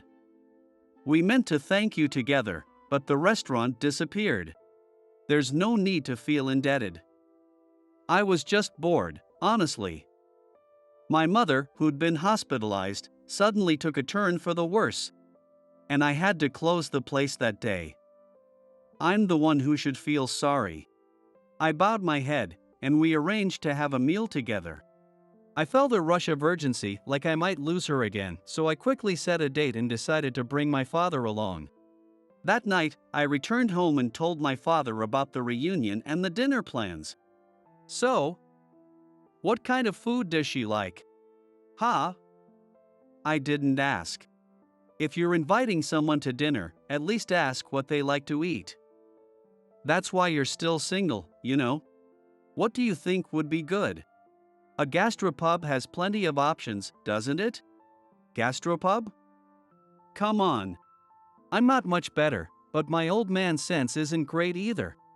I considered a fancy Japanese restaurant, but he told me women can't sit cross-legged comfortably on tatami mats, so I scrapped that. Then I thought about Western food, but he said he didn't want to deal with knives and forks. After much arguing, we settled on Chinese. It's a well-reviewed, long-established restaurant, so it should be fine. When I bowed my head and thanked her for coming, she smiled and said, I should be the one thanking you. That casual warmth of hers was just the same as back then. My name is Madeline. It's nice to meet you. Watching her and my father exchange greetings, it felt almost like a matchmaking meeting. Over dinner, Madeline shared what had happened back then. She moved to New York after high school, attended a design school, and landed a job as a designer. She was fiercely ambitious. No plans for marriage, no kids. She was determined to succeed in her chosen path. She even became a department manager, but then her mother fell ill. Her mother had terminal cancer with no hope of recovery, so Madeline, her parents' only child, struggled with the decision and ultimately resigned to return home. She decided to spend her time by her mother's side. My parents told me to live as I pleased, so I moved to New York. But the life I had was only possible because of them, you know? I thought I'd regret it if I prioritized work over family. So I took turns with my father to care for my mom and watched the store in her place. That's when I met you, Kevin. I don't have siblings, and you were just so adorable. You brought joy to my days. When I met her on the stairs, she wore a cleaner's uniform with a bandana, which made her look older. But in casual clothes with her hair down, she looked young again. She's 4 years older than my father, but my father looks much older. It struck me how different someone with a background in fashion can look. My mom passed away sooner than I expected. After the funeral, I got some bad results on my own health check. While I was caring for her, I'd been getting tested at the same hospital, and I ended up needing surgery. I used to think I didn't need kids. But when I lost the ability to have them, I felt an odd emptiness. My parents told me to at least get married. But I figured I'd need to meet someone who accepted I couldn't have kids. That made me even less interested in marriage. Oh. Is it okay for me to share all this? Of course. I've always wondered how you were doing. I recovered, luckily. But my father was crushed. He blamed himself for working so much and not taking better care of my mom. I told him to close the store and enjoy retirement. Was it summer break? That time I closed the store without saying anything to you? I felt bad about that. Just knowing you remember me is enough. And now you're a company president, aren't you? That's impressive. Is your current work tough? Not at all. I finish by noon. After I recovered and moved back to the countryside, I got another job while continuing treatment. Then eventually put my father in a care facility. Last year, I took early retirement, and now I work with friends. It's a group of women my age. And we have a lot of fun together. But when I look back, I feel like I have nothing to show for it. That's not true, though. My father suddenly spoke up. You devoted yourself to your parents, that's something to be proud of. Not everyone can do that. If you had succeeded in New York, you could have hired a nurse to care for your mother and left the store to a part-timer. But you chose your family over your career. That's admirable. I left home early and didn't stay close to my parents. When it came time to care for them, my brother reached out after decades. Just to argue about who would pay for it. Family squabbles tore us apart. Giving up your career for your parents, that's something to be proud of. Thank you. I wanted to applaud my father for his unexpectedly thoughtful words. Getting married isn't the answer to everything. What matters is making it last. I've caused my son enough trouble, so I'm embarrassed to say that. But you raised him into a fine young man. There was even talk back then that I might leave too, you know. What? That comment gave me the opening to finally confess the truth. I felt I had to make amends for taking your kindness for granted. Hearing the sincerity in my voice, she smiled softly. In the end, I was irresponsible too, wasn't I? But seeing you grow into such a fine adult makes me happy. When I suddenly couldn't see you anymore, it was a big lesson for me. I learned that you can't keep living with guilt, problems need to be faced and resolved. And I decided I wanted to be someone who's kind to others. That principle I set at 10 years old still guides me today. With a son like this, your life's been a success, hasn't it? Oh no, not yet. He hasn't even been in a proper relationship, let alone gotten married. Oh. Caught off guard, I coughed awkwardly. Should I introduce you to someone? I know plenty of daughters of my co-workers. That sounds great. The two of them were having fun without me. My father, talking with Madeline, was smiling with a smile I had never seen before. Neither of their lives had been perfect. But watching the two of them, I thought, I want to be like this too. Maybe they could smile now because they'd overcome their hardships, one by one. I still have a long way to go, but I vow to build a life worth smiling back on one day.